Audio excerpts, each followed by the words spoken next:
નમસ્તે વિદ્યાર્થી મિત્રો, હું આશા રાખું છું કે તમે બધા આ કોરોના મહામારીને લીધે આપણે બધા ઘરમાં લોકડાઉન છીએ તો બધા સકુશળ હશો. તો આજે આપણે ઘરે બેઠા પણ નીટની તૈયારી અને જીની તૈયારી કરવાની છે, બરાબર. તો આ તૈયારીની અંદર સૌપ્રથમ આપણે થોડી ઘણી થિયરી સમજીશું અને એ થિયરી પરથી એને લગતા અમુક એક્ઝામ્પલની ચર્ચા કરીશું, બરાબર. તો આજનો આપણો ટોપિક લઈએ છીએ પહેલો વિદ્યુત પ્રવાહ, બરાબર. હવે તમે બધા જ ભણી ગયા છો કે ભાઈ વિદ્યુત પ્રવાહ કોને કહેવાય, બરાબર. આપણી ઘરે પણ જે પ્રવાહ આવે છે એ પણ વિદ્યુત પ્રવાહ કહેવાય. તમે લોકો પ્રેક્ટિકલ લેબની અંદર પણ ઓમનો નિયમ છે, આ ઉપરાંત પાવર સપ્લાયની મદદથી ઘણા બધા પ્રયોગને બધું કરીએ છીએ, એની અંદર પણ આપણે વિદ્યુત પ્રવાહ પસાર થાય છે, એટલે તેનું નામ તો તમે બધાએ સાંભળ્યું જ હશે, બરાબર. તો જો એક લાઇનમાં આપણે કહીએ તો એવું કહી શકાય કે ભાઈ વિદ્યુત પ્રવાહ એટલે ઇલેક્ટ્રોનનો પ્રવાહ, બરાબર. પણ શા માટે તેને ઇલેક્ટ્રોનનો પ્રવાહ કહેવાય છે અને શું છે, તો એ બધી ચર્ચા છે ને વિદ્યુત પ્રવાહમાં કરવામાં આવે છે. તો સૌપ્રથમ તો આપણે એની ડેફિનેશન જોઈએ, વ્યાખ્યા જોઈએ કે વિદ્યુત પ્રવાહ કોને કહેવાય. તો જેમ અહીં બતાવેલું છે તેમ કે ભાઈ સમયની સાપેક્ષે વિદ્યુત ભારના ફેરફારના દરને શું કહેવામાં આવે છે? પ્રવાહ કહેવામાં આવે છે. સમયની સાપેક્ષે વિદ્યુત ભારના ફેરફારના દર એટલે કે સમયની સાપેક્ષે વિદ્યુત ભાર એટલે ધન વિદ્યુત ભાર છે કે ઋણ વિદ્યુત ભાર જે આપણે લઈએ છીએ ને, તો એના ફેરફારના દરને શું કહેવામાં આવે છે? વિદ્યુત પ્રવાહ કહેવામાં આવે છે. ધારો કે કોઈ એક આડછેદ લઈએ તો એ આડછેદમાંથી ડેલ્ટા ક્યુ જેટલો વિદ્યુત ભાર ડેલ્ટા ટી સમયમાં પસાર થતો હોય તો આપણે છે ને અહીંયા જેમ બતાવેલું છે એમ સમીકરણ લખી શકીએ કે ભાઈ I is equal to delta Q by delta T, બરાબર. તો આના પરથી આ કયો પ્રવાહ કહેવાય? એવરેજ પ્રવાહ કહેવાય છે, એટલે કે સામાન્ય વ્યાખ્યા છે વિદ્યુત પ્રવાહની, બરાબર. તો આના પરથી આપણે એનો તત્કાલીન પ્રવાહ પણ નક્કી કરી શકીએ. તત્કાલીન પ્રવાહ એટલે કે કોઈ એક પર્ટિક્યુલર સમય પર પ્રવાહ જે મળે એને આપણે શું કહેવામાં આવે છે? તત્કાલીન પ્રવાહ કહેવામાં આવે છે. ધારો કે મારે લેવું હોય કે 2 સેકન્ડે મને કેટલો પ્રવાહ મળે છે, 4 સેકન્ડે કેટલો પ્રવાહ મળે છે, 3 સેકન્ડે કેટલો પ્રવાહ મળે છે, તો મારે શું લેવું પડે? અહીંયા તત્કાલીન પ્રવાહનું મૂલ્ય લેવું પડે. તો તત્કાલીન પ્રવાહ લેવા માટે મારે શું કરવું પડે? અહીંયા લિમિટ લેવી પડે, બરાબર. જે ઉપરનું સમીકરણ હતું આઈ એવરેજ વાળું, એની અંદર હું શું લઈ લઈશ? અહીંયા લિમિટ લઈ લઈશ. સો તત્કાલીન પ્રવાહ આઈ ઇઝ ઇક્વલ ટુ આપણે લખી શકીએ કે ભાઈ limit delta T tends to 0 delta Q by delta T. અને એના પરથી જો હું અહીંથી લિમિટ દૂર કરી દઉં, ના ડેલ્ટા દૂર કરી દઉં, તો આના પરથી આઈ બરાબર હું લખી શકું delta Q by delta T. હવે જો પ્રવાહ અચળ હોય, બરાબર, એટલે કે કોઈ આડછેદ હોય કે પછી કોઈ પણ વાયર હોય એમાંથી એક સમાન પ્રવાહ પસાર થતો હોય તો પછી હું શું લખી શકું? આઈ બરાબર ક્યુ બાય ટી, બરાબર. હવે એના પછી થોડા ઘણા આપણે એના ગુણધર્મ જોઈ લઈએ. આના પરથી મને એટલી તો ખબર પડી ગઈ હશે, આના પરથી તમને બધાને એટલી ખબર પડી હશે કે વિદ્યુત પ્રવાહ કોને કહેવાય, બરાબર. આ એનું બેઝિક. અત્યારે આપણે શું કરીશું? બહુ ડિટેલમાં નહીં જઈએ, બેઝિક એના ઇક્વેશન ને જે વસ્તુ આપણા એક્ઝામને અનુલક્ષીને છે એ વસ્તુ પર જ વધારે ફોકસ કરીશું, બરાબર. જેમ કે તમારે નીટની એક્ઝામને અનુલક્ષીને જ આપણે જઈશું. તો આ વિદ્યુત પ્રવાહના ગુણધર્મ છો. એનો પહેલો ગુણધર્મ શું છે? ભાઈ વિદ્યુત પ્રવાહ જે છે એ કઈ રાશિ છે? અદિશ રાશિ છે, બરાબર. આપણને બધાને અદિશ અને સદિશ વચ્ચેનો ડિફરન્સ તફાવત ખબર છે કે ભાઈ અદિશ રાશિ હોય એને શું હોય કે ભાઈ દિશા અને મૂલ્ય એ બેમાંથી કોઈ પણ એક વસ્તુ એટલે કે મૂલ્ય હોય અને કોઈ દિવસ દિશા હોય નહીં. અદિશ રાશિને કોઈ દિવસ દિશા ના હોય. જ્યારે સદિશ રાશિને શું હોય કે દિશા અને મૂલ્ય બંને વસ્તુ હોય. અહીંયા આપણો વિદ્યુત પ્રવાહ જે છે એ કઈ રાશિમાં આવે છે? અદિશ રાશિ છે, એટલે કે વિદ્યુત પ્રવાહનું મૂલ્ય આપણે જોઈ શકીએ પણ એની દિશા કોઈ ફિક્સ હોતી નથી. એના પછી આવશે તેનો એસઆઈ એકમ એનો શું કહેવાય છે? એમ્પિયર એકમ એને કહેવામાં આવે છે. નોર્મલી કોઈ પણ પ્રવાહ હોય તે એમ્પિયરમાં જ માપવામાં આવે છે. એનો સીજીએસ એકમ જે છે EMU છે, અથવા તો તેને સ્મોલ એબી એમ્પિયર પણ કહેવામાં આવે છે. એમસીક્યુની અંદર આ પૂછાઈ શકે છે કે ભાઈ સીજીએસ એકમ શું થાય પ્રવાહનું? તો પછી એનો એકમ ઓપ્શન જોઈ લેવાના 4 ઓપ્શનમાંથી EMU છે કે B એમ્પિયર છે કે બાયોડ છે, બરાબર. એના પછી આપણે જોઈએ વિદ્યુત પ્રવાહના પ્રકારો. હવે વિદ્યુત પ્રવાહના પ્રકારોની અંદર છે ને એના 2 પ્રકારો છે, બરાબર. આપણને ખબર છે, હમણાં જ મેં કીધું એમ કે ભાઈ અલ્ટરનેટિંગ પ્રવાહ એટલે કે AC પ્રવાહ અને DC પ્રવાહ, બરાબર. તો પહેલા તો AC પ્રવાહ કોને કહેવાય એ આપણે જોઈ લઈએ, બરાબર. તો આપણી ઘરે જે પ્રવાહ આવે છે ને એ પ્રવાહ કયો પ્રવાહ કહેવામાં આવે છે? AC પ્રવાહ, અલ્ટરનેટિંગ પ્રવાહ જેને કહેવામાં આવે છે. હવે AC પ્રવાહની અંદર શું હોય કે મૂલ્ય અને દિશા બંને વસ્તુ છે ને શું થાય છે? સમય સાથે બદલાય છે.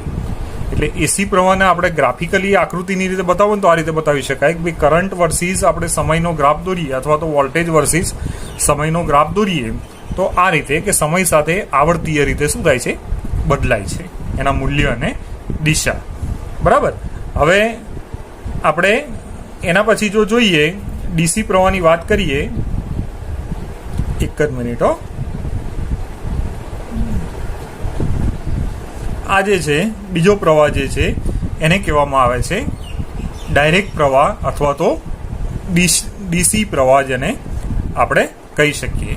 તો ડાયરેક્ટ પ્રવાહની અંદર શું હોય કે ભાઈ કરંટ અને વોલ્ટેજ છે તે સમય સાથે બદલાતો નથી. અહીં જે આકૃતિમાં બતાવેલું છે ને કે સ્ટ્રેટ લાઈન મળે છે, પેલાની અંદર કેવો મળતો હતો? આવર્તીય રીતે બદલાતો હતો. અહીંયા શું મળે છે? આપણને અચળ મળે છે.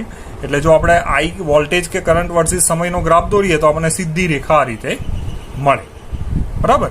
એટલે કે કંપન કરતો DC પ્રવાહ એ આપણે જે તમે આવો ગ્રાફ તમે ક્યાં ભણી ગયા હતા યાદ આવે છે કંઈ? ધોરણ 12 સાયન્સની અંદર હાફ વેવ રેક્ટિફાયર, અર્ધ તરંગ રેક્ટિફાયર તમે બધા ભણી ગયા, બરાબર. તો એ અર્ધ તરંગ રેક્ટિફાયરની અંદર એસીમાંથી જ્યારે DC પ્રવાહ આપણને મળે છે તો એ કેવો મળે છે? કંપન કરતો પ્રવાહ જેને કહેવામાં આવે છે એ આ રીતનો પ્રવાહ મળે છે, બરાબર. તો હું આશા રાખું છું કે તમને ખબર પડી ગઈ હશે કે બેઝિક ડિફરન્સ કોને કહેવાય AC અને DC વચ્ચેનો. આ પણ એક્ઝામમાં પૂછાઈ શકે છે, AC અને DC વચ્ચેનો બેઝિક ડિફરન્સ, બરાબર. પછી એક વસ્તુ આપણે આ જોવાની રહી ગઈ કે ભાઈ વિદ્યુત પ્રવાહની દિશા કઈ રીતે નક્કી થાય છે. કોઈ પણ વિદ્યુત પ્રવાહ હોય તો એ પ્રવાહની પરંપરાગત દિશા ધન વિદ્યુતભારની દિશામાં લેવામાં આવે છે, બરાબર. વિદ્યુત પ્રવાહની દિશા, પ્રવાહની પરંપરાગત દિશા ધન વિદ્યુતભારની દિશામાં લેવામાં આવે છે. એટલે કે ક્ષેત્ર અને તેની વિરુદ્ધ ઋણ વિદ્યુતભારની દિશા જો લેવી હોય તો કઈ રીતે લઈ શકાય? તો પ્રવાહ જે છે પહેલી વસ્તુ તે સદિશ નથી, કારણ કે પ્રવાહ અંકગણિતીય રીતે શું થાય છે? ઉમેરી શકાય છે. એટલે પ્રવાહનો શું થાય છે કે સરવાળો થઈ શકે છે. જેમ કે કોઈ એક દિશાની અંદર અમુક પ્રવાહો જતા હોય, તમે કિર્ચોફનો નિયમ ભણી ગયા છો, બરાબર. બસ એ જ વસ્તુ કિર્ચોફના નિયમમાં શું થાય છે કે ભાઈ પ્રવાહનો તમે સરવાળો કરો છો ને, જો બધા એક દિશામાં હોય તમે સરવાળો કરો, જો વિરુદ્ધ દિશામાં હોય તો એક સરવાળો કરીને એકમાં બાદબાકી કરીએ છીએ આપણે. એટલે પ્રવાહ શું થાય છે? એકબીજામાં ઉમેરાય છે. એટલા માટે જ એ સદિશ નથી. પ્રવાહ કેવી છે? અદિશ રાશિ છે. અને એની દિશા પણ કેવી લેવામાં આવે છે? પરંપરાગત દિશા એની ધન વિદ્યુતભારની દિશામાં લેવામાં આવે છે, બરાબર. હવે નેક્સ્ટ ટોપિક જોઈએ આપણે.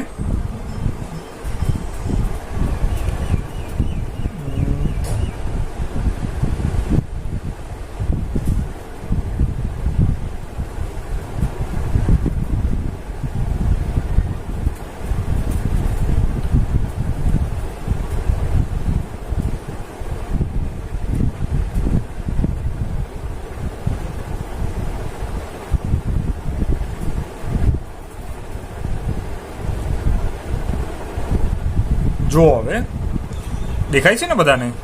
ઓકે. જો હવે કે ભાઈ આની અંદર આપણે AC અને DC નો શું જોતા હતા? તફાવત જોતા હતા, બરાબર. તો એ તફાવતની અંદર જોઈએ તો હજી બીજા 2 તફાવત.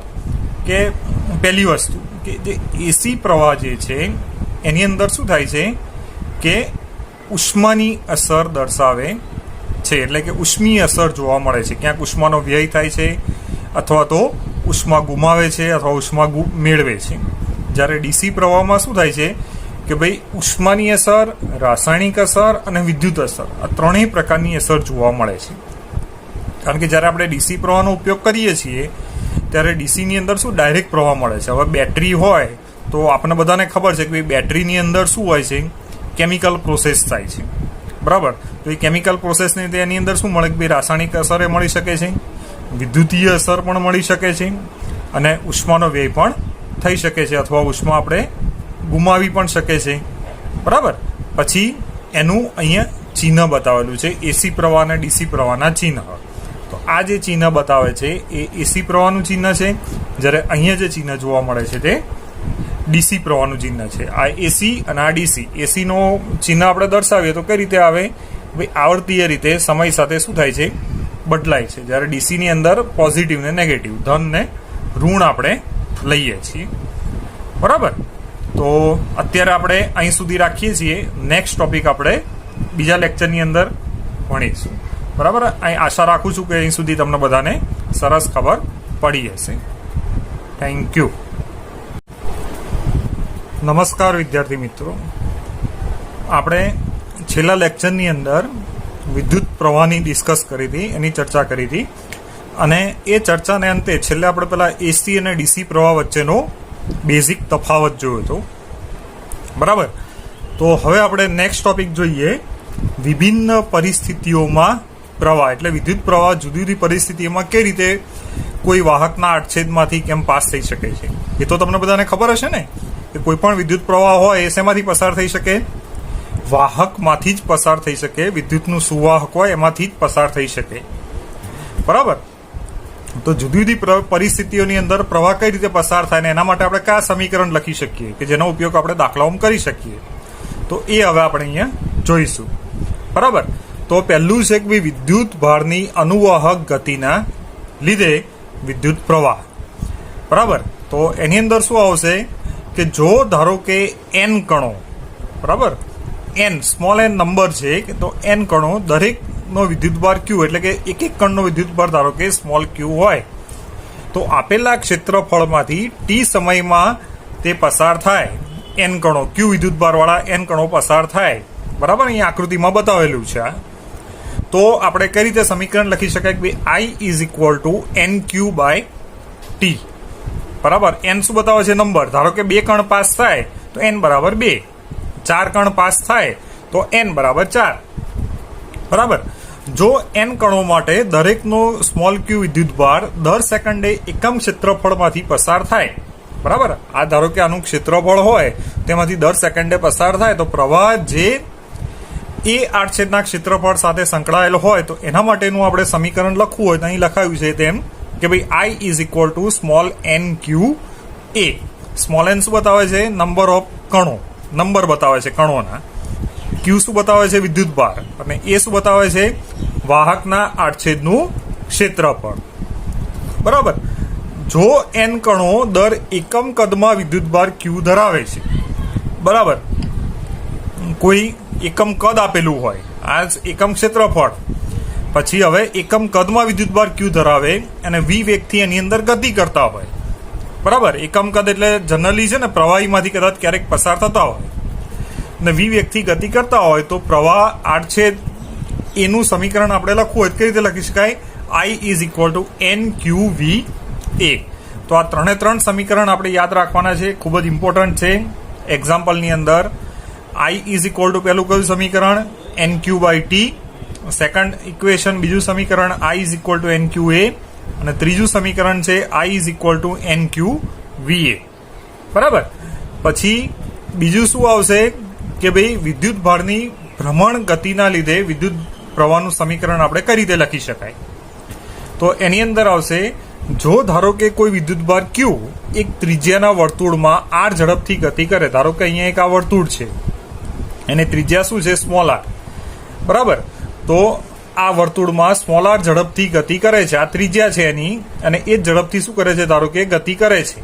અહીંયા આપણે આવૃત્તિ સ્મોલ v લઈશું, કોણીય ઝડપ v લઈશું, અને સમયગાળો એનો શું લઈશું, ઓમેગા ઇન્ટુ ટી. ઓમેગા જે છે એને શું કહીશું આપણે, આવૃત્તિ કહીશું, અને ટી જે છે એ શું થાય, આવર્તકાળ થશે.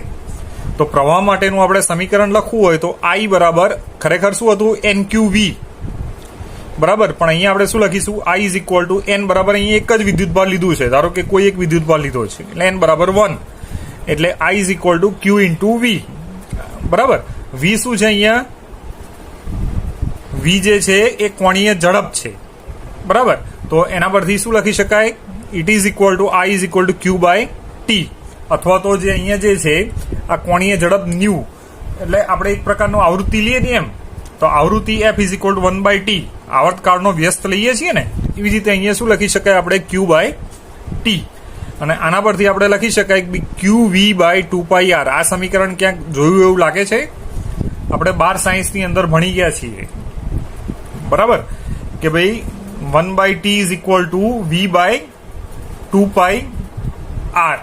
બરાબર. અથવા F is equal to V by 2πr. જ્યારે બોરનો અધિતર્ક અને બોરના નિયમ ને બધી વસ્તુ આપણે જ્યારે સ્ટડી કરતા હતા 12 સાયન્સની અંદર, તો એ પ્રકરણની અંદર આ સમીકરણનો ઉપયોગ આવે છે. બરાબર. અને આના પરથી Q V બાય 2πr ની જગ્યાએ આપણે શું લખી શકીએ? Q omega by 2π. કઈ રીતે લખ્યું? ઓમેગા ઇઝ ઇક્વલ ટુ શું થાય? Omega is equal two 2πf થાય ને. બરાબર. તો 1 બાય f. બરાબર. Omega is equal two 2πf. તો f ને તમે બીજી બાજુ લઈ જાઓ. બરાબર. તો અહીંયા f ની જગ્યાએ શું છે? ન્યુ છે, આવૃત્તિ. બરાબર. તો એની જગ્યાએ આ લખેલું છે. અને અહીંયા ઓમેગા જે છે એને આપણે શું કહીએ છીએ? આવૃત્તિ કહીએ છીએ. તો વિદ્યુતભારની ભ્રમણ ગતિના લીધે જે આપણને પ્રવાહનું સમીકરણ મળે છે એ કઈ રીતે મળે? I ઇઝ ઇક્વલ ટુ આપણું સમીકરણ થશે Q ઓમેગા બાય 2π. એટલે આ સમીકરણ આપણે આ બંને સમીકરણ યાદ રાખીશું. દાખલાની અંદર જે વસ્તુ આપેલી હોય અને જે શોધવાની હોય તો આ સમીકરણ પરથી આપણે લખી શકીએ છીએ.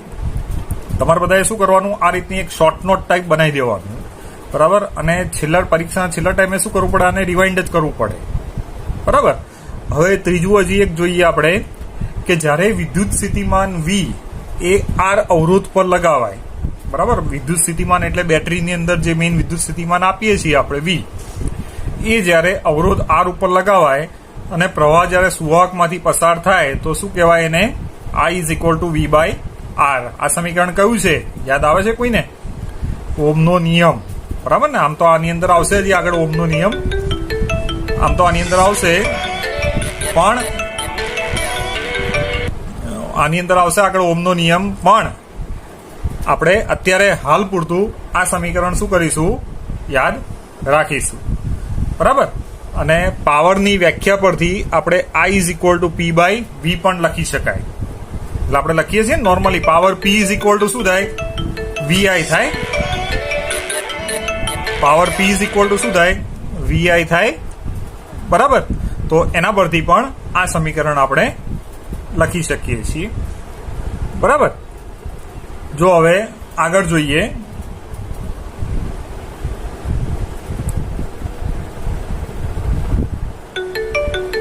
Sorry for disturbance.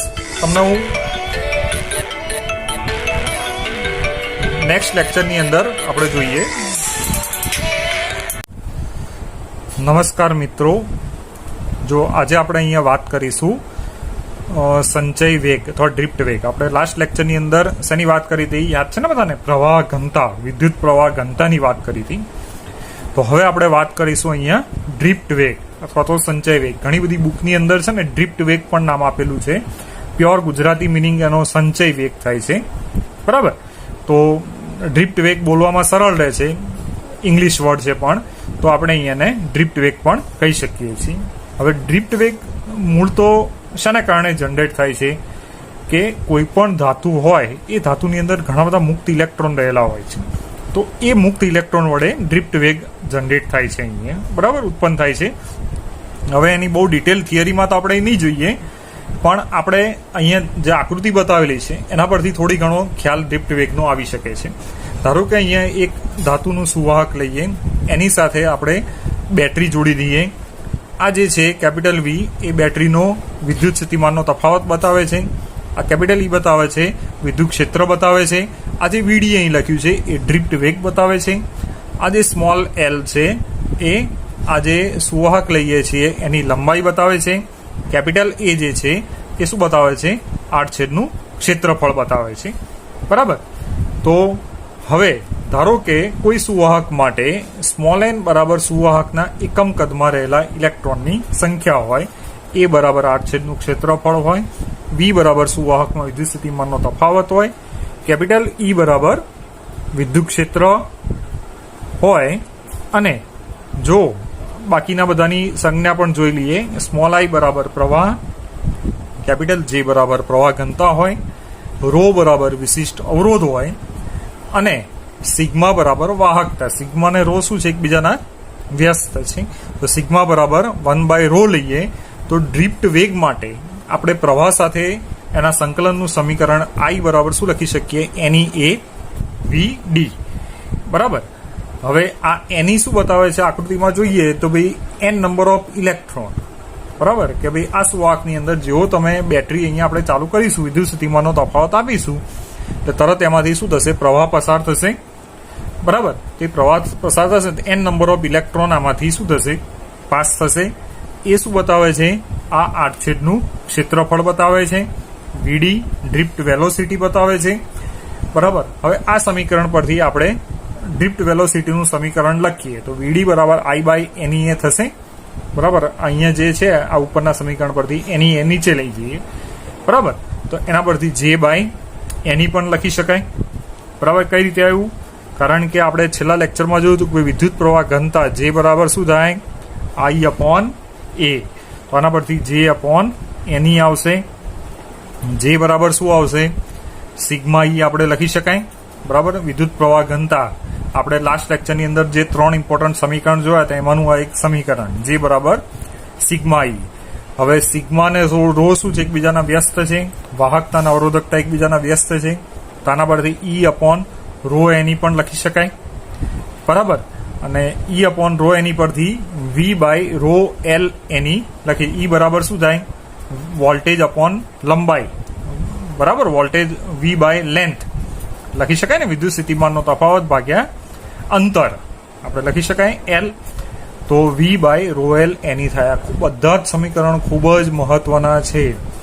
દાખલાની અંદર જે પ્રમાણે રકમ આપી હોય તો એ રકમ જોઈને આપણે જુદા જુદા સમીકરણનો ઉપયોગ કરી શકીએ છીએ.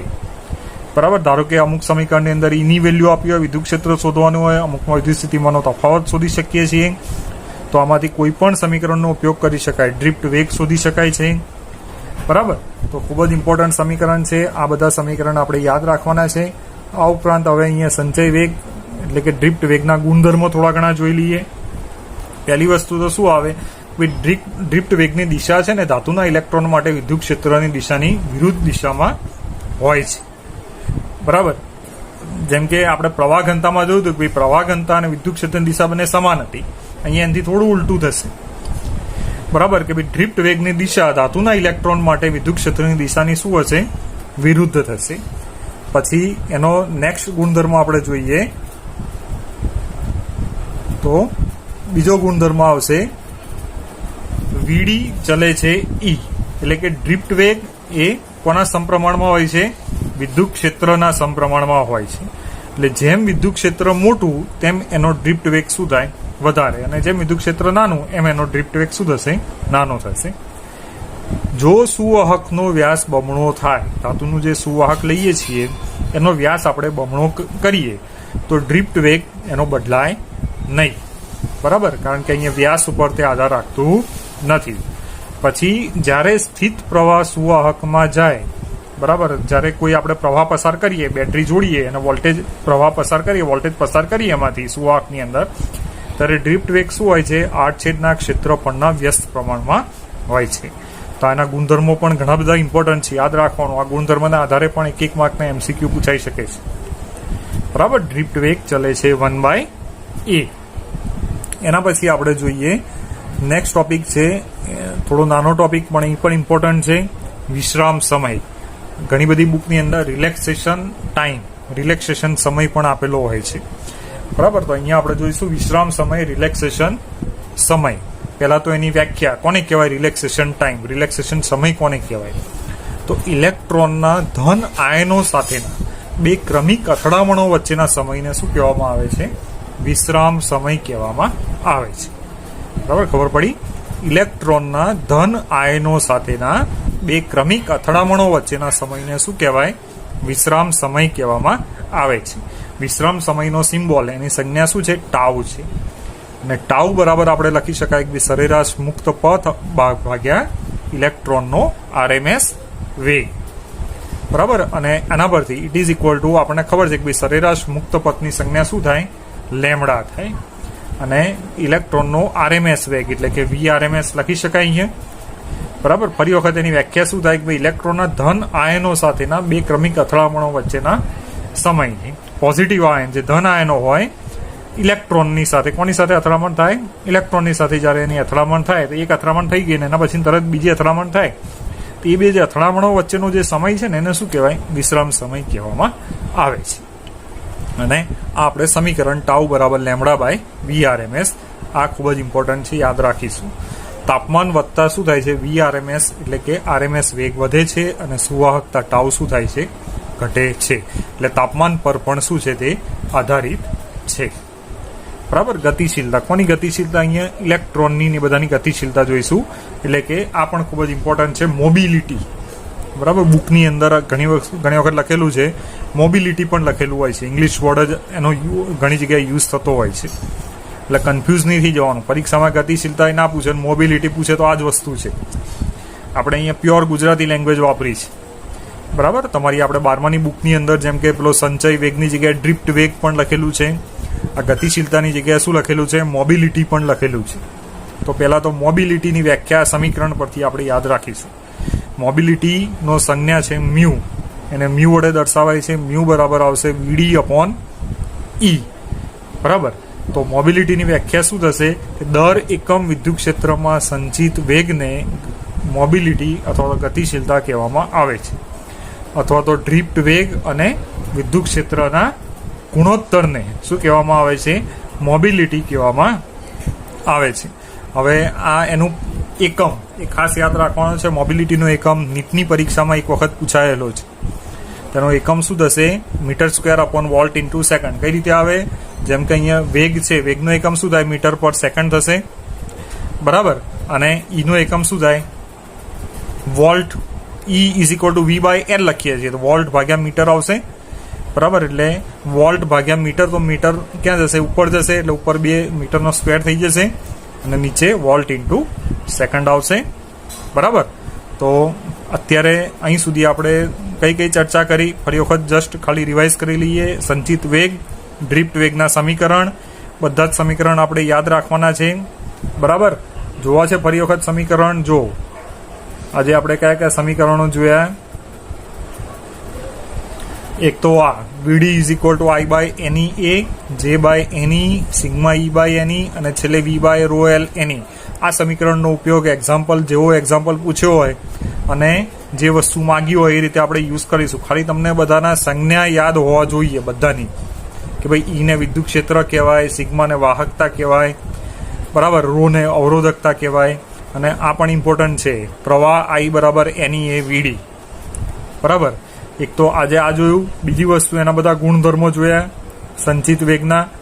બરાબર. ગુણધર્મ પછી આપણે શું જોયું? વિશ્રામ સમય, રિલેક્સેશન ટાઈમ, રિલેક્સેશન સમય. તો એની વ્યાખ્યા કે ભાઈ ઇલેક્ટ્રોનના ધન આયનો સાથેના બે ક્રમિક અથડામણો વચ્ચેના સમયને રિલેક્સેશન સમય કહેવાય છે. પછી એનો ઇક્વેશન સમીકરણ ટાઉ = લેમડા/VRMS. આ સમીકરણ પણ આપણે યાદ રાખવાનું છે. લેમડાને શું કહેવાય? સરેરાશ મુક્ત પદ કહેવામાં આવે છે. અને મોબિલિટી જોઈ, મોબિલિટીની વ્યાખ્યા, એની સંજ્ઞા અને એનું સમીકરણ મ્યુ = VD/E અને એનો એકમ મીટર² / વોલ્ટ * સેકન્ડ આવશે. બરાબર. તો આશા રાખું છું કે અહીં સુધી તમને બધાને ખબર પડી હશે. નેક્સ્ટ લેક્ચરની અંદર આપણે ઓમનો નિયમ જોઈશું. એ પણ ખૂબ જ ઇમ્પોર્ટન્ટ છે. બરાબર. તો અહીં સુધીનું તૈયાર કરી રાખજો. આભાર. Thank you. નમસ્કાર વિદ્યાર્થી મિત્રો. જો આપણે છેલ્લા લેક્ચરની અંદર વિભિન્ન પરિસ્થિતિઓમાં વિદ્યુત પ્રવાહ કેવો હોય અને એના જુદા જુદા સમીકરણો વિશે આપણે જોયું હતું. બરાબર. હવે આપણે નેક્સ્ટ ટોપિકની અંદર જોઈએ વિદ્યુત પ્રવાહ ઘનતા. બરાબર. વિદ્યુત પ્રવાહ ઘનતા કોને કહેવાય? આ જે કેપિટલ જે બતાવેલો છે અહીંયા એ વિદ્યુત પ્રવાહ ઘનતા જેનો સિમ્બોલ છે, એની સંજ્ઞા છે. બરાબર. હવે અહીંયા આકૃતિમાં દર્શાવ્યા મુજબ વિદ્યુત પ્રવાહ ઘનતા એ સદિશ એવો સદિશ કહેવાય કે જેનું મૂલ્ય તે બિંદુની આસપાસના એકમ ક્ષેત્રફળના પ્રવાહ જેટલું હોય છે. ધારો કે અહીંયા આપણે એક સુવાહક પદાર્થ લઈએ. બરાબર. એમાંથી આ વિદ્યુત પ્રવાહ પસાર થાય છે. હવે એવો સદિશ કે જેનું મૂલ્ય તે બિંદુની આસપાસના એકમ ક્ષેત્રફળના પ્રવાહ જેટલું. હવે અહીંયા ધારો કે કોઈ એક બિંદુ પી લઈએ. હવે એની આસપાસનું ધારો કે એકમ ક્ષેત્રફળ આપણે ડીએ જેટલું લેવામાં આવે છે. હવે આ ક્ષેત્રફળ આપેલા બિંદુથી વિદ્યુતભારની દિશાને શું હોય છે? લંબ હોય છે. અને પ્રવાહ ઘનતા પર આ જે બિંદુ પી છે, પી ઉપર આપણે વિદ્યુત પ્રવાહ ઘનતા જે બરાબર લખી શકીએ DI/dA ઇન્ટુ એન. એન શું બતાવે છે? સ્થાન સદિશ બતાવે છે. બરાબર. પ્રવાહ ઘનતા કઈ દિશામાં છે એનો સ્થાન સદિશ બતાવે છે. તો આના પરથી જે બરાબર શું આવશે? DI/dA ઇન્ટુ સ્થાન સદિશ એન આવશે. બરાબર. હવે હજી આપણે આને આગળ જોઈએ તો એની અંદર આવશે, જો હવે આપણે હમણાં જે આકૃતિ જોઈ હતી એની અંદર જો 8/નું જે ક્ષેત્રફળ આપણે જે ડીએ લઈએ છીએ એ પ્રવાહને લંબ દિશામાં હોય છે. આપણે આકૃતિમાં જોયું હતું ને કે ભાઈ પ્રવાહની દિશા જે છે એ સમક્ષિતિજ દિશામાં હતી. તો જો પ્રવાહને લંબ દિશામાં હોય તો પછી સમક્ષિતિજ દિશા પ્રમાણે અહીંયા શું લેવું પડે કે ભાઈ ડીએ કોસ થીટા લેવું પડે પ્રવાહની દિશા. બરાબર. તો આના પરથી જે બરાબર આપણે શું લખી શકીએ કે ભાઈ DI/dA ની જગ્યાએ સ્થાન સદિશ ના લખીએ તો એની જગ્યાએ શું લખીએ? DI/dA cos theta. બરાબર. અને આના પરથી DI બરાબર જો આ DA cos થીટાનું આ બાજુ લઈ લઉં તો DI બરાબર JDA cos થીટા થશે. બરાબર. હવે ધારો કે મારે અહીંયા cos થીટા ના લખવું હોય તો cos થીટા ના લખવું હોય તો શું આવે? ડોટ પ્રોડક્ટ આપણે લખી શકાય. ઓલરેડી આપણે ભણી ગયા છીએ. તો DI બરાબર આપણે JDA એ રીતે પણ લખી શકાય. હવે મારે અહીંયા DI એટલે કે આ બધું શું બતાવે છે? પ્રવાહમાં થતો ફેરફાર, આ એકમ ક્ષેત્રફળ બતાવે છે. તો આ બધું ના જોઈએ, મારે તો શુદ્ધ ચોખ્ખો પ્રવાહ જોઈએ, અચળ પ્રવાહ મારે જોતો હોય તો પછી શું કરવું પડે કે ભાઈ આ સમીકરણની અંદર આપણે સંકલન લેવું પડે. બરાબર. તો અહીંયા સંકલન લઈએ તો શું આવશે કે ભાઈ I ઇન્ટિગ્રેશન એટલે કે સંકલન J.DA આપણે લખી શકાય. બરાબર. હવે જો પ્રવાહ ઘનતા J એ 8/A માટે ધારો કે અચળ હોય તો શું આવશે? I બરાબર સંકલન J.ds લખી શકાય. આના પરથી J.સંકલન ds લખી શકાય, જ્યાં J બરાબર શું થાય? અચળ થશે. અથવા તો અહીંયા I બરાબર શું લખાય? J.A. ds શું બતાવે છે કે 8/ના ક્ષેત્રફળમાં થતો ફેરફાર. બરાબર. એટલે કે 8/નું ક્ષેત્રફળ બતાવે. એક સાથે ઘણા બધા પ્રવાહો જ્યારે એમાંથી પસાર થાય તો ત્યાંનું બતાવે છે. પણ આપણે જો કોઈ ચોખ્ખો એક 8/નું ક્ષેત્રફળ કેપિટલ A લઈ લઈએ, બરાબર, મારે અચળ પ્રવાહ જોતો છે તેમ, તો એના માટે શું આવશે? I બરાબર J.A અને it is equal two JA cos theta. હવે cos થીટાની સમક્ષિતિજ દિશા છે. બરાબર. એટલે કોઈ એંગલ ખૂણો તો બનશે જ નહીં. એટલે શું આવશે? cos થીટા બરાબર 0 આવે. બરાબર. ને cos 0 બરાબર શું થાય? 1 થાય. તો આના પરથી આપણે એવું લખી શકીએ કે ભાઈ I બરાબર J ઇન્ટુ A, જ્યાં J શું છે? પ્રવાહ ઘનતા બતાવે છે. તો આ સમીકરણ પરથી આપણે એવું લખી શકાય કે ભાઈ પ્રવાહ ઘનતા J બરાબર I/A. આ જે A છે એ અહીંયા I ની નીચે જતો રહે. આ આપણું મેઇન સમીકરણ થઈ ગયું પ્રવાહ ઘનતા માટેનો. ખૂબ જ ઇમ્પોર્ટન્ટ સમીકરણ છે. ઘણા બધા દાખલાઓમાં આનો ઉપયોગ કરીશું આપણે. J બરાબર I/A. બરાબર. હવે આનો SI એકમ, પ્રવાહ ઘનતાનો SI એકમ શું થશે? તો I/A. I નો એકમ શું થાય? એમ્પિયર થાય. બરાબર. અને A એટલે મીટર સ્ક્વેર આવશે, એટલે એમ્પિયર/મીટર સ્ક્વેર થશે. બરાબર. અને એનું પરિમાણ, ડાયમેન્શનલ એનાલિસિસ, પારિમાણિક સૂત્ર, એનું શું લખી શકાય? L⁻². ક્ષેત્રફળ છે એટલે L² આવે. હવે એ ક્યાં છે? નીચે છે. એટલે એને આપણે ઉપર લખીએ એટલે L⁻² લખી શકાય. અને એમ્પિયર, કરંટનું શું થાય? એમ્પિયર એટલે એમ્પિયરનું એ આવશે. માસ આવશે નહીં અને સમય નહીં આવે. બરાબર. તો આ વાત થઈ ગઈ પ્રવાહ ઘનતાની. મેઇન સૂત્ર આ યાદ રાખવાનું છે. J બરાબર I/A, એનો SI એકમ અને એનું પારિમાણિક સૂત્ર. હવે વિદ્યુત ભારના વેગના પદમાં જ્યારે આપણે પ્રવાહ ઘનતા લખીએ, બરાબર, જ્યારે વિદ્યુત ભારના પ્રવાહ આડછેદમાંથી પસાર થતો પ્રવાહ આપણે લખીએ તો I બરાબર ઓલરેડી આપણે જોઈ ગયા છીએ એક આની પહેલાના લેક્ચર ને એની પહેલાના લેક્ચરની અંદર I is equal to NQVA, બરાબર. હવે J બરાબર શું છે? I અપોન A ઇન્ટુ સ્થાન સદિશ N છે, બરાબર. તો આના પરથી શું લખી શકાય? J બરાબર I બાય A. I એને હું નીચે લઈ લઉં તો આના બરાબર J લખી શકાય, બરાબર ને? તો આના પરથી એવું લખી શકાય NQV ઇન્ટુ સ્થાન સદિશ N, અથવા તો J બરાબર શું લખી શકાય? NQV લખાય આ સમીકરણ પરથી. આ એને હું નીચે લઈ લઉં તો J બરાબર શું થાય? NQ ઇન્ટુ V થશે, બરાબર. અને આના પરથી V ઓફ રો, જ્યાં રો શું છે? ઘનતા બતાવે છે, બરાબર. વિદ્યુત પ્રવાહ ઘનતા અથવા વિદ્યુત ભાર ઘનતા બતાવે છે, પ્રવાહ ઘનતા. અને ઘનતા બરાબર શું થશે? અહીંયા વિદ્યુત ભાર અપોન કદ આવશે, બરાબર. વિદ્યુત ભાર અપોન કદ, અને ઇટ ઇઝ ઇક્વલ ટુ આપણે શું લખી શકીએ? N ઇન્ટુ Q આપણે લખી શકીશું. કદ નીચે V જે છે, V ઉપર નીચે શું થઈ જશે? કેન્સલ થઈ જશે, બરાબર ને? વિદ્યુત ભાર અપોન કદ V અને ઉપર વિદ્યુત ભાર છે તો અહીંયા આપણે NQV લખીએ. NQV અપોન કદ નીચે V શું થશે? ઉડી જશે, બરાબર. તો એના પરથી શું આવશે? NQ. એટલે પ્રવાહ ઘનતા એ બિંદુએ કદ વિદ્યુત ભાર ઘનતાના તે બિંદુએ વિદ્યુત ભારના વર્ગીકરણના વેગ સાથેના ગુણાકાર બરાબર છે તેવું કહી શકાય. રો બરાબર NQ પણ લખી શકાય. આપણા માટે મેઇન સૂત્ર શું છે? દાખલામાં ઉપયોગ થાય એવું I is equal two NQV into A. આ સૂત્ર ખૂબ જ ઉપયોગી છે. હજી એક બીજું ખૂબ જ ઇમ્પોર્ટન્ટ સૂત્ર, વિદ્યુત ક્ષેત્રના પદમાં પ્રવાહ ઘનતા. વિદ્યુત ક્ષેત્રના પદની અંદર પ્રવાહ ઘનતાનું સૂત્ર શું આવશે? કે ભાઈ જ્યારે વિદ્યુત ક્ષેત્ર સાથે પ્રવાહ ઘનતા J બરાબર, આ સૂત્ર આપણે યાદ રાખીશું, સિગ્મા ઇન્ટુ E, જ્યાં સિગ્માને શું કહેવાય? સુવાહકતા કહેવાય, અને રો એ અવરોધકતા કે પદાર્થનો વિશિષ્ટ અવરોધ કહેવામાં આવે છે. સિગ્માની જગ્યાએ 1 અપોન રો લખી શકાય, બરાબર. તો sigma is equal to E by શું આવશે? Rho. J is equal to sigma E, અને E બરાબર એ E બાય રો. E શું બતાવે છે? વિદ્યુત ક્ષેત્ર બતાવે છે. રો શું છે? અવરોધકતા છે, બરાબર. અને સિગ્મા શું બતાવે છે? એ ખરેખર તો વાહકતા પણ એને કહી શકાય, બરાબર. અવરોધકતા અને વાહકતા એકબીજાને શું હોય છે?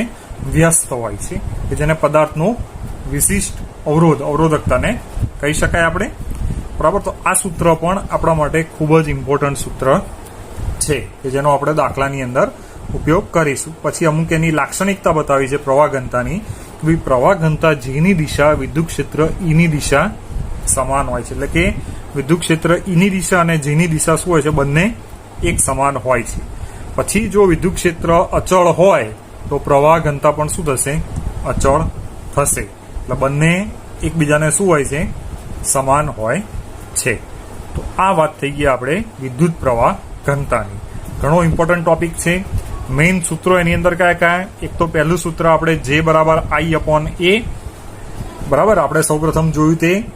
પછી એ જે યાદ રાખવાનું છે એનું પારિમાણિક સૂત્ર અને એનો SI એકમ પ્રવાહ ઘનતાનો, બરાબર. એમ્પિયર અપોન મીટર સ્ક્વેર, અને એનું પારિમાણિક સૂત્ર શું થશે? L⁻² into A. પછી બીજું ઇમ્પોર્ટન્ટ સૂત્ર આપણે જોયું I બરાબર NQVA. એના પરથી પ્રવાહ ઘનતા J બરાબર NQ ઇન્ટુ V, બરાબર. અને આના પરથી રો ઇઝ ઇક્વલ ટુ વિદ્યુત ભાર બાય કદ, અને rho is equal to NQ, બરાબર. એક આ સૂત્ર. અને ત્રીજું જે સૂત્ર આપણે ઇમ્પોર્ટન્ટ જોયું તે J is equal to sigma E. Sigma શું છે? વાહકતા કહેવાય, અને sigma is equal to 1 by rho. વાહકતા અને અવરોધકતા બંને શું છે? એકબીજાના વ્યસ્ત હોય છે. તો આના પરથી આપણે આ સૂત્ર પરથી J બરાબર E અપોન રો પણ લખી શકાય. E શું છે? વિદ્યુત ક્ષેત્ર છે. તો આ ત્રણ સૂત્ર ખૂબ જ ઇમ્પોર્ટન્ટ છે. પછી પ્રવાહ ઘનતા Jની દિશા કોની દિશામાં હોય છે? વિદ્યુત ક્ષેત્ર Eની દિશામાં જ હોય છે. અને જો વિદ્યુત ક્ષેત્ર અચળ હોય તો પ્રવાહ ઘનતા પણ શું થશે? અચળ થશે, બરાબર. આશા રાખું છું અહીં સુધી ખબર પડી ગઈ હશે. નેક્સ્ટ લેક્ચરની અંદર બીજો એક ઇમ્પોર્ટન્ટ ટોપિક આપણે જોઈશું. Thank you. નમસ્કાર વિદ્યાર્થી મિત્રો. જો અત્યાર સુધી આપણે પ્રવાહ ઘનતાની અંદર ઘણી બધી વસ્તુઓ જોઈ, બરાબર. એક તો બેઝિક વિદ્યુત પ્રવાહ, એનું સમીકરણ, બરાબર. પ્રવાહ ઘનતા કોને કહેવાય, અવરોધ કોને કહેવાય, રિલેક્સેશન સમય, ડ્રિફ્ટ વેગ, અવરોધ, બરાબર. પછી અવરોધ તાપમાન પણ કઈ રીતે આધાર રાખે છે, એના સમીકરણો, આ બધાના ઇમ્પોર્ટન્ટ ડેફિનેશન્સ, પારિમાણિક સમીકરણ, બધાની સંજ્ઞા, આ બધી જ વસ્તુઓ આપણે શું કરવાની છે, યાદ રાખવાની છે. હવે આજે આપણે શું કરીશું કે અત્યાર સુધીના જેટલા પણ ઘણા બધા ટોપિક જે ચાલ્યા છે એ ટોપિકને અનુલક્ષીને અમુક MCQ ક્વેશ્ચન કે જુદા જુદા જે સ્ટેટ બોર્ડની એક્ઝામ છે ત્યાં આગળ પણ, જેમ પહેલાં તો શું હતું કે અત્યારે તમારે નીટની એક આપણે કોમન એક્ઝામ થઈ ગઈ છે, બરાબર. પણ પહેલાં શું હતી કે દરેક સ્ટેટ વાઇઝ PMTની એક્ઝામ લેવાતી હતી, બરાબર, કે ભાઈ પ્રી મેડિકલ એન્ટ્રન્સ એક્ઝામ લેવાતી હતી. તો એ જે સ્ટેટની અંદર જે એક્ઝામ લેવાતી હતી એની અંદર જે ક્વેશ્ચન આન્સર પૂછાઈ ગયા હોય તો એ બધાની ડિસ્કસ કરીશું. આ મોસ્ટ IMP બધા ક્વેશ્ચન આન્સર છે. આના જ ક્વેશ્ચન આન્સર બધા નીટની એક્ઝામમાં અત્યારે રિપીટ થતા હોય છે, બરાબર. એટલે આજે જે પણ આપણે જેટલા પણ ક્વેશ્ચન આન્સર કરીએ એ ખૂબ જ IMP છે અને એને લગતા અથવા એના જેવા ક્વેશ્ચન જ તમારે નીટની અંદર પૂછાશે. એટલે એવું સમજી લેજો કે આજે જે ક્વેશ્ચન આન્સર હું કરાવું છું એમાંથી એકાદ બે ક્વેશ્ચન આન્સર તો તમને નીટની અંદર મળી જશે અથવા તો એને લગતા જ હશે, બરાબર. તો જો આજે આપણે ચર્ચાની આપણી શરૂઆત કરીએ છીએ કે ભાઈ પહેલો ક્વેશ્ચન શું કહે છે કે ભાઈ વિદ્યુત ક્ષેત્ર E અને પ્રવાહ ઘનતાનો સંબંધ. પ્રવાહ ઘનતાને શું કહીએ છીએ આપણે, કેપિટલ J. તમને આ 4 ઓપ્શન આપેલા છે આપણને. E ચલે છે J ઇનવર્સ, E ચલે છે J, E ચલે છે 1/J² અને સ્ક્વેર ચલે છે 1/J. ચલો, તો આમાંથી શું આવશે એવું લાગે છે? તો આમાંથી જે ઓપ્શન આવશે તે શું આવશે કે યસ, મને લાગે છે કે તમે જો વાંચેલું હશે તો તમને આવડી જવું જોઈએ. આપણે જોયું હતું કે ભાઈ વિદ્યુત ક્ષેત્ર અને પ્રવાહ ઘનતાની દિશા પણ શું હોય છે, બંને સમાન હોય છે. અને બીજું એક સૂત્ર આપણે જોયું હતું, યાદ હોય તો J = સિગ્મા ઇન્ટુ E. સિગ્માને આપણે શું કહીએ છીએ, સુવાહકતા કહીએ છીએ, બરાબર. સિગ્મા = 1/ρ, બરાબર ને. J = sigma E. તો એના પરથી પણ કહી શકાય ને કે ભાઈ જે ચલે છે ડાયરેક્ટલી ચલે છે સમપ્રમાણમાં કોને હોય છે, E. એટલે વિદ્યુત ક્ષેત્ર સમપ્રમાણમાં કોને હોય છે, જેને સમપ્રમાણમાં હોય છે. એટલે આપણો સાચો ઓપ્શન શું આવશે, B આવશે, બરાબર. ચલો, હવે ક્વેશ્ચન નંબર 2. હવે આ ક્વેશ્ચનની અંદર શું છે કે 4 પરિપથ આપ્યા છે. હવે આ પરિપથમાંથી કયો પરિપથ ઓમનો નિયમ ચકાસવા માટે વાપરી શકાય? ધ્યાનથી જુઓ 4 પરિપથ, બરાબર. અને પહેલા તો તમે ગેસ કરો, તમે વિચારો કે શું આવવું જોઈએ. ચલો, 15 થી 20 સેકન્ડ હું આપું છું, 30 સેકન્ડ આપું છું કે તમે વિચારી જુઓ કે આની અંદર આન્સર શું હોઈ શકે છે. આ ક્વેશ્ચન IIT Gની એક્ઝામમાં પૂછાયેલો છે. બહુ જ સિમ્પલ છે. ઓમનો નિયમ ભણી ગયા છો તમે આપણે 12માની અંદર, બરાબર. કયો પરિપથ આવશે આપણા સાચા આન્સરની અંદર? શું લાગે છે, કહી દઉં? ચાલો, જો હવે આનો આન્સર આવશે A. પરિપથ A આવશે. કેમ A આવશે? કારણ કે જ્યારે આપણે યાદ રાખો કે ઓમના નિયમનો ઉપયોગ કરીએ છીએ ત્યારે વોલ્ટેજ અને કરંટ મીટર છે જે બંને એકબીજા સાથે હંમેશા શું હોય, શ્રેણી જોડાણમાં હોવું જોઈએ, બરાબર. તો જો બીજા બધા પરિપથની અંદર વોલ્ટેજ ને કરંટ મીટર બંને ક્યાં છે, એકબીજાના સમાંતરમાં છે. દેખાય છે? 3 પરિપથની અંદર આ બંને શું છે, એકબીજા સાથે અહીંયા શ્રેણીમાં જોડાયેલા છે. તો યાદ રાખજો, ભૂલ ના થાય, બરાબર. ઓમના નિયમની અંદર વોલ્ટેજ ને કરંટ મીટર એકબીજા સાથે શું હોય, શ્રેણી જોડાણમાં જોડાયેલા હોવા જોઈએ. કોઈ દિવસ સમાંતરમાં હોય નહીં. ઓમનો નિયમ નહીં, કોઈ પણ પરિપથ, બરાબર. વિદ્યુતીય કોઈ પણ પરિપથ હોય તો એની અંદર વોલ્ટ મીટર ને કરંટ મીટર કોઈ દિવસ સમાંતરમાં જોડાયેલા ના હોય. બંને એકબીજા સાથે શું હોય, શ્રેણીમાં જ જોડાયેલા હોય. તો આની અંદરથી શું આવશે કે આપણો સાચો આન્સર A આવશે, બરાબર. ચલો, હવે નેક્સ્ટ ક્વેશ્ચન પર જઈએ. પ્રશ્ન નંબર 3. શું કહે છે પ્રશ્ન નંબર 3 જોઈએ. ચલો, હવે કોઈ એક તારમાંથી, 1 મિનિટ થોડું નાનું કરું છું કે જેથી કરીને તમને ક્વેશ્ચન વંચાઈ શકે. પ્રશ્ન નંબર 3 છે, જો વંચાય છે. ઓકે, ચાલો. કોઈ એક તારમાંથી પ્રવાહ I બરાબર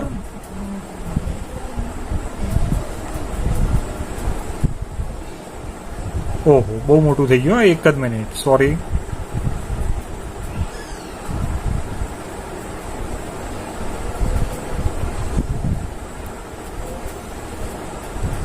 કોઈ એક તારમાંથી પ્રવાહ I બરાબર 3t² + 2t + 5 આ સમીકરણ આપ્યું છે, એના પર નિર્ભર છે. બરાબર. ટી શું છે? સમય છે. I શું છે? પ્રવાહ છે. હવે તારના આડછેદમાંથી પસાર થતો વીજભાર સમય t બરાબર 0 થી t બરાબર 2 સેકન્ડ સુધીમાં શું થશે?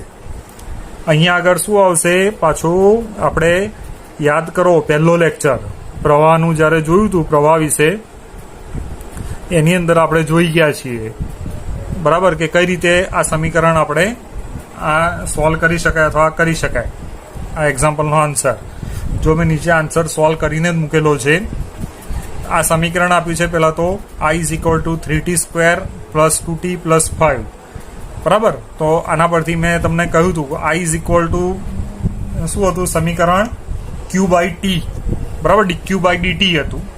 પછી મારે પર્ટિક્યુલર સમય પર જોતું હોય તો મેં તમને કીધું હતું કંઈ શું લેવું પડે? પહેલાં તો બધાનું સંકલન લેવું પડે. તો એટલા માટે અહીંયા શું લીધું છે? q = સંકલન ઓફ I dt લીધેલું છે, કારણ કે મારે પર્ટિક્યુલર અહીંયા સમયમાં જોતું છે, બરાબર. કે ભાઈ t બરાબર 0 સેકન્ડથી t બરાબર 2 સેકન્ડની અંદર મને કેટલો વીજભાર મળે, તો આટલા સેકન્ડની અંદર કેટલો મળે, તો એના માટે મેં સંકલન લઈ લીધું અહીંયા. તો q = સંકલન I dt, અને આના પરથી શું આવશે? 3t² + 2t + 5dt, બરાબર. અને સંકલનની લિમિટ આપણે શું મૂકી દઈશું? મારે ક્યાં સુધી જોતો છે? t બરાબર 0 સેકન્ડથી t બરાબર 2 સેકન્ડ સુધી. તો એને આપણે અહીંયા લિમિટમાં મૂકી દઈશું, બરાબર. એટલે શું આવશે? મારે t³ + t² + 5t, અને 0 to 2 આવશે. એટલે મારો સાચો આન્સર શું આવશે? આને તમે સોલ્વ કરશો, બરાબર, તો એનો સાચો આન્સર શું આવશે? 22 કુલમ્બ આવશે. અને આ તમારે જાતે સોલ્વ કરવાનું રહેશે. કઈ રીતે આવશે એ તો તમને ખબર પડી ને? કઈ રીતે આવશે? t² નું સંકલન શું થાય? t³/3 થાય. પહેલા તો આનું સંકલન કરીશું, t³/3, ઉપર નીચે 3 ઉડી જશે, એટલે શું રહેશે? t³ રહેશે. પછી 2t નું સંકલન શું થાય? 2 તો અચળ છે, t નું સંકલન શું થશે? t²/2 થશે. અહીંયા પણ શું થશે? ઉપર નીચે 2 ઉડી જશે, શું બાકી રહેશે? t² રહેશે. અને 5 × સંકલન dt નું સંકલન શું થાય? t, એટલે 5t રહેશે અહીંયા, બરાબર. અને 0 થી 2 ની લિમિટ છે, તો પહેલા t ની જગ્યાએ 2 મૂકી દો, અને પછી t ની જગ્યાએ 0 મૂકી દો, અને સમીકરણ સોલ્વ કરી નાખો, તમને 22 કુલમ્બ આન્સર આવી જશે, બરાબર. ખબર પડી ને? ઓકે, ચલો હવે નેક્સ્ટ જઈએ. ચલો, આ મારો નેક્સ્ટ ક્વેશ્ચન છે. ભાઈ 62.5 × 1018 ઇલેક્ટ્રોન દર સેકન્ડે તારમાંથી જેના આડછેદનું ક્ષેત્રફળ 0.1 મીટર² છે તેમાંથી વહે છે, તો પછી પ્રવાહ એનો શું થશે? તો પહેલાં તો કઈ વસ્તુ આપેલી છે જોઈ લો તમે. 62.5 × 1018 ઇલેક્ટ્રોન એટલે શું થયું? સ્મોલ n થયું, ઇલેક્ટ્રોનની સંખ્યા થઈ. પછી આડછેદનું ક્ષેત્રફળ આપેલું છે કેપિટલ A, 0.1 મીટર².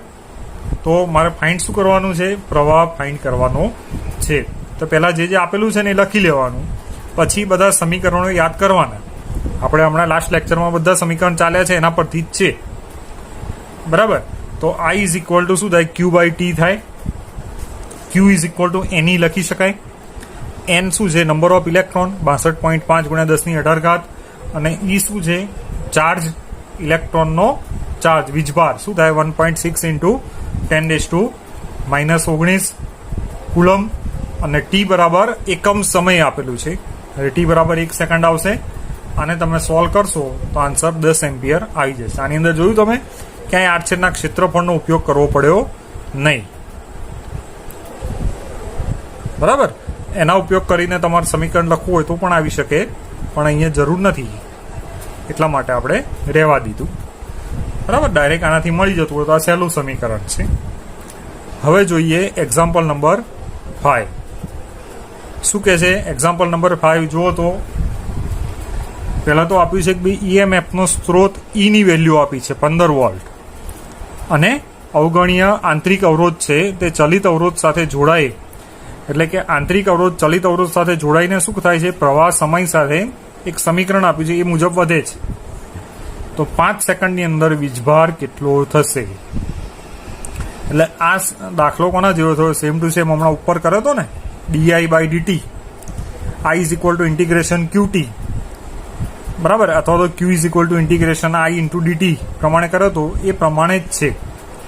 પહેલાં તો તમે i શોધી નાખો, એ આપેલો છે, અને તમારે શું શોધવાનું છે? વીજભાર 5 સેકન્ડની અંદર કેટલો વીજભાર મળે એ તમારે શું કરવાનું છે? શોધવાનું છે. જો કઈ રીતે સોલ્વ થાય તે છે. E બરાબર 15 વોલ્ટ આપેલું છે, I બરાબર 1.2t પ્લસ 3 છે, બરાબર. હમણાં જ આપણે જોયું 0 થી 2 હતું, અહીંયા આગળ પ્રથમ 5 સેકન્ડમાં, એટલે 0 થી 5 સેકન્ડ થઈ 1.2t પ્લસ 3. ખાલી તમને સંકલન યાદ હોવું જોઈએ, બરાબર. ટીનું સંકલન શું થાય? t²/2, 1.2 તો છે જ ઉપર, અને તમે એનું સાદુરૂપ આપો, પહેલા 5 મૂકી દો અને પછી 0 મૂકી દો, જે પણ આન્સર આવે શું થશે? 30 કુલમમાં આન્સર આવી જશે, બરાબર છે. ચાલો હવે એક્ઝામ્પલ નંબર 6. શું છે? વર્તુળાકાર આડછેદવાળા r ત્રિજ્યાના તારમાં મુક્ત ઇલેક્ટ્રોન ડ્રિફ્ટ વેગ v થી શું થાય છે? પ્રસરે છે. હવે જ્યારે પ્રવાહ I તારમાંથી જાય છે તો અન્ય અડધી ત્રિજ્યાના તારમાં પ્રવાહ, અને જ્યારે ડ્રિફ્ટ વેગ 2v હોય ત્યારે શું થાય? સમજવા વાળો દાખલો છે, સમજવો પડશે. ડ્રિફ્ટ વેગનો છે.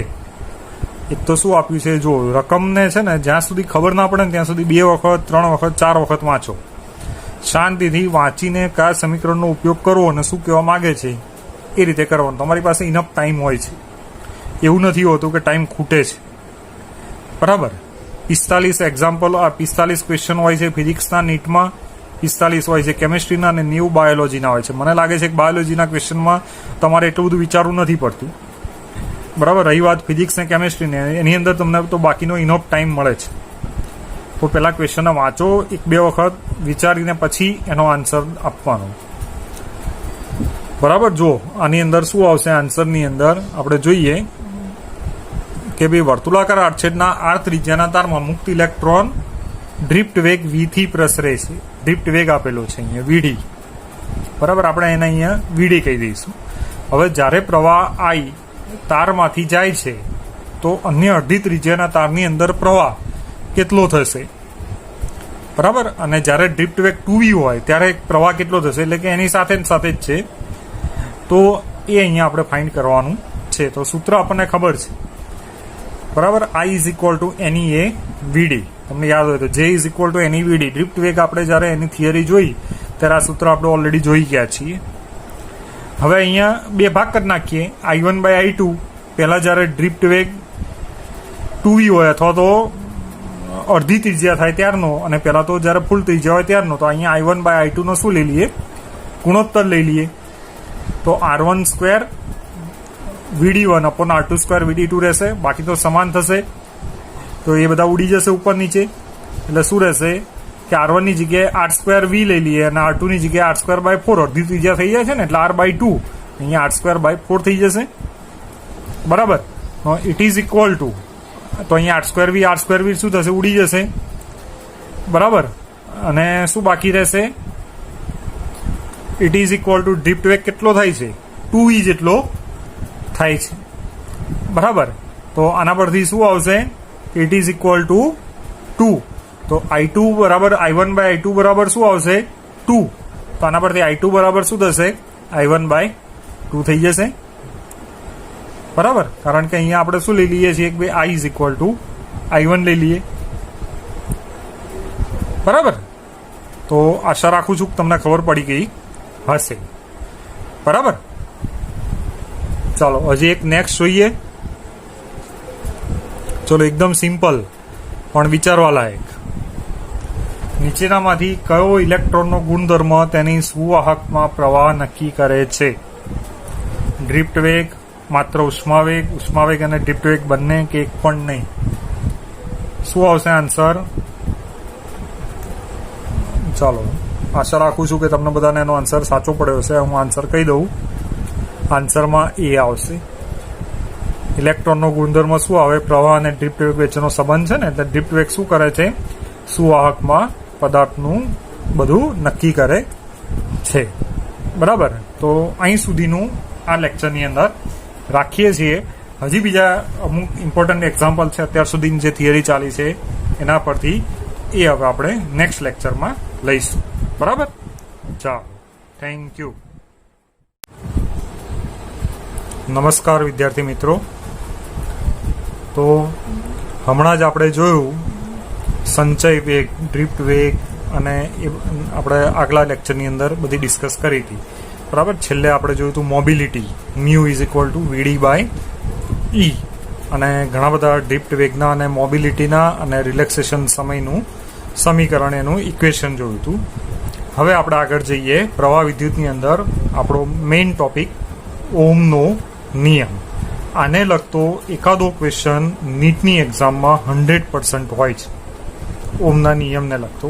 એટલે આપણા માટે ખૂબ જ મહત્વનો અને ઇમ્પોર્ટન્ટ ટોપિક છે. બરાબર. તો ચલો આપણે ડિસ્કસ કરીએ. ઓહમનો નિયમ ખૂબ જ સરળ છે અને આગળના જે લેક્ચરની અંદર બધા જે ટોપિક જોયા છે એના લગતો જ છે, એના કન્ટિન્યુએશનમાં જ છે એમ કહીએ તો પણ ચાલે. બરાબર. તો જો શું કહે છે ઓહમનો નિયમ, કે જ્યારે કોઈ સુવાહકના ભૌતિક પરિસ્થિતિ, એટલે કે એની લંબાઈ, તાપમાન, યાંત્રિક તણાવ કે કોઈ પણ ભૌતિક પરિસ્થિતિ, એને લગતા એકમો અચલ રહે, તો સુવાહકની અંદર વિદ્યુત સ્થિતિમાનનો તફાવત તેમાંથી પસાર થતા પ્રવાહને શું હોય છે? સમપ્રમાણમાં હોય છે. મેથેમેટિકલી આપણે લખી શકીએ કે ભાઈ ગાણિતીય રીતે આપણે વી ચલે છે આઈ. વી કોના સમપ્રમાણમાં છે? આઈના સમપ્રમાણમાં છે, એમ આપણે લખી શકીએ છીએ.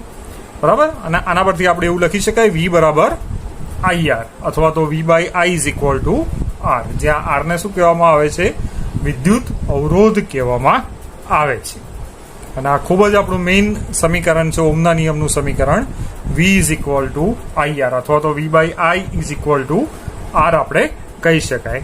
એક્ઝામ્પલની અંદર આ સમીકરણ બહુ જ ઉપયોગી થશે.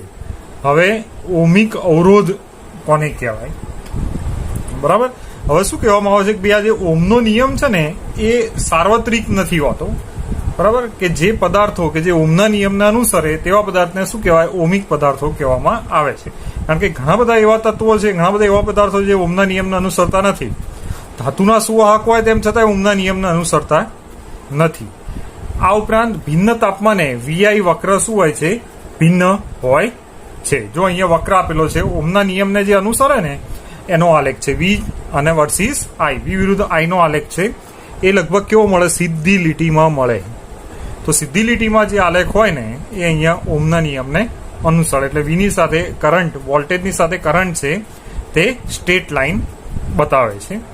બરાબર. અહીંયા બાજુમાં બીજો આલેખ આપેલો છે કે જો જુદા જુદા તાપમાને આપણે આલેખ દોરીએ, બરાબર, તો આ એંગલ થીટા છે એની જગ્યાએ અહીંયા T1 સાથે બનાવે θ1 અને T2 સાથે બનાવે θ2. એટલે તાપમાન T1 પછી જો એની સાથેનું તાપમાન T2 હોય તો આ એના માટેનો આલેખ છે. T1 વધારે તાપમાન, T2 એનથી ઓછું તાપમાન. જો T2 કરતાં ઓછું તાપમાન T3 હોય તો અહીંયા આવે. જો વધારે તાપમાન હોય તો આ T1 અને T2 ની વચ્ચે આવી શકે છે. બરાબર. એના પછી આપણે જોઈએ આગળ કે ભાઈ આપણે ઓહમના નિયમને અનુલક્ષીને, એટલે કે ઓહમિક પદાર્થો માટેનો આલેખ તો જોઈ લીધો. બરાબર. હવે ઓહમિક ન હોય તેવા પદાર્થો માટેનો અવરોધ આપણે, અથવા તો એનો આલેખ કેવો હોય? કારણ કે ઘણી વખત એક્ઝામમાં છે ને આ રીતે તમને ઓપ્શનની અંદર 3-4 આલેખ આપેલા હોય, પછી એવું કે ભાઈ આ 4માંથી કયો આલેખ ઓહમના નિયમને અનુસરે છે, તો તમને ઓળખતા આવડવો જોઈએ. બરાબર. લગભગ ઓહમના નિયમને જે અનુસરે છે તે સીધી લીટીની અંદર આલેખ આપેલા હોય, અને જો તાપમાન સાથે આપેલા હોય તો એવું યાદ રાખવાનું કે સૌથી વધારે તાપમાન હોય હંમેશા ઉપર આવે, એનથી ઓછું તાપમાન એન નીચે, એનથી ઓછું નીચે, એ રીતે આલેખની અંદર ક્રમ આવશે. બરાબર. હવે ઓહમિક ન હોય તેવા અવરોધ, તો ઓહમિક ન હોય તેવા અવરોધ પદાર્થો કે જે ઓહમના નિયમને ન અનુસરે, તો એવા કયા પદાર્થો છે? દાખલા તરીકે કાચ છે, ક્રિસ્ટલ છે, રેક્ટિફાયર છે, ઉષ્મા વાલ્વ છે, ટ્રાન્ઝિસ્ટર છે. આ બધા જ પદાર્થો કેવા છે? ઓહમિક ન હોય તેવા, એટલે કે ઓહમના નિયમને અનુસરતા નથી. બરાબર, એના માટેનો આલેખ પણ આપણે જોઈશું.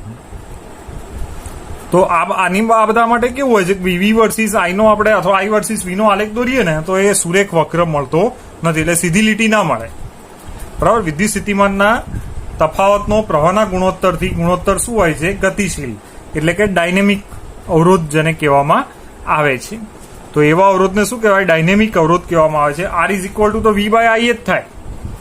બરાબર, પણ અહીંયા શું થાય? Delta V upon delta I, એટલે કે સીધી રેખામાં આપણને અવરોધ મળે નહીં. ને it is equal to tan phi. અહીંયા ટેન થીટા અને ટેન ફાઈ શું બતાવે છે? ઢાળ બતાવે છે.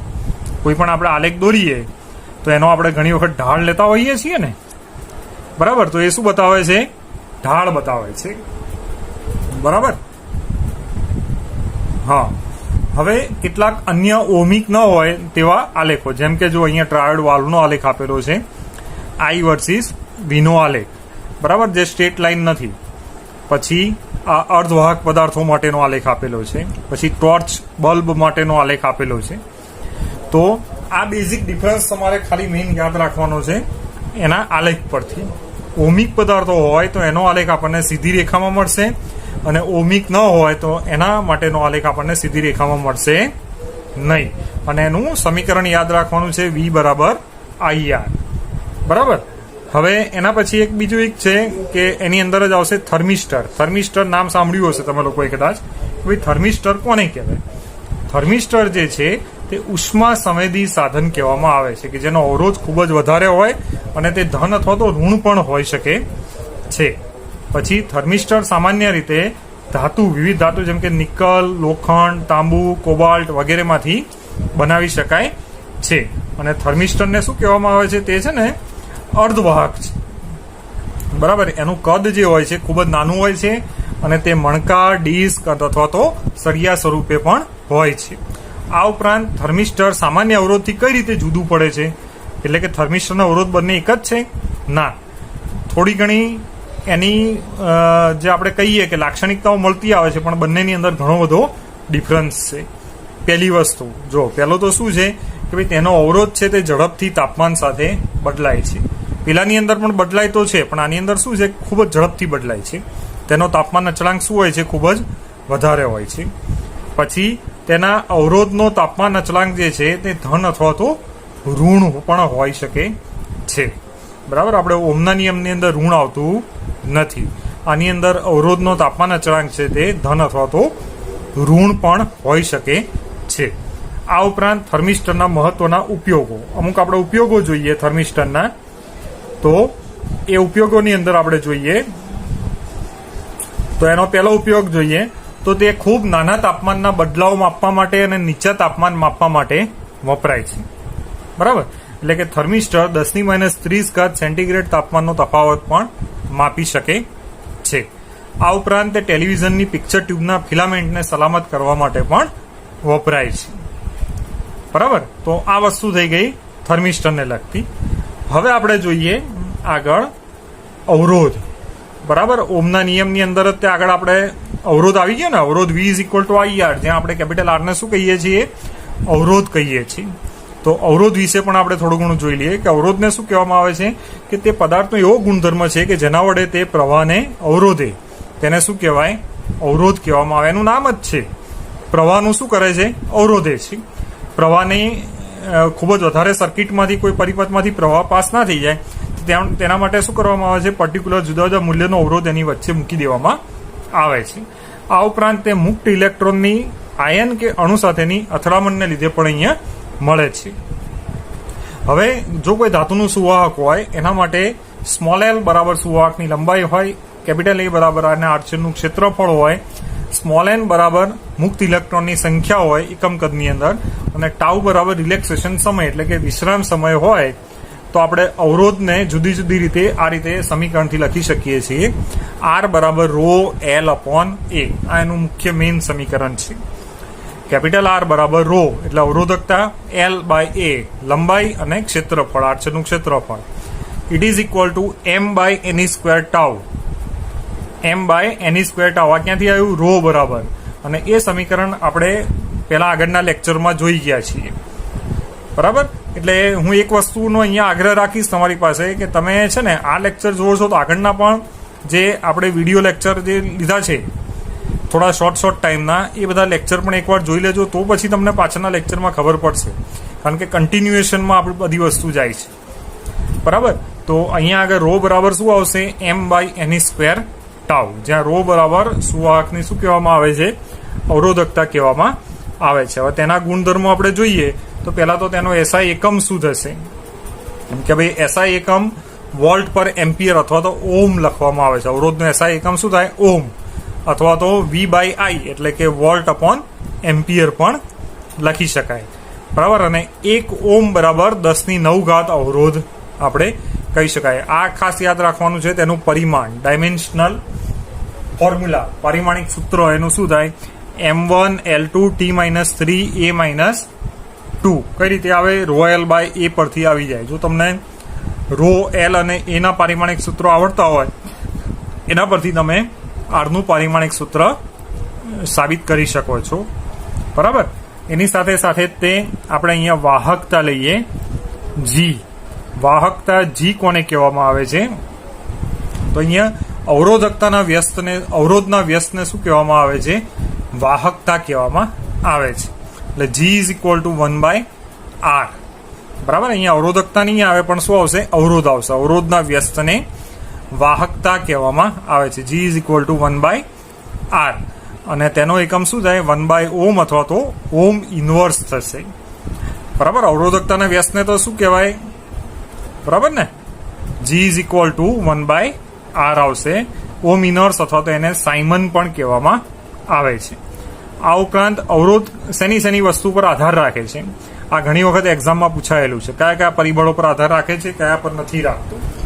પહેલી વસ્તુ કે અવરોધ શેના પર આધાર રાખે છે? એક તો સુવાહકની લંબાઈ પર આધાર રાખે છે. એનું સૂત્ર છે એના પરથી જ આપણને ખબર પડી જાય ને. આર ચલે છે રો એલ બાય એ. બરાબર. તો એક વસ્તુ શું આવી ગઈ? સુવાહકની લંબાઈ પર આધાર રાખે છે.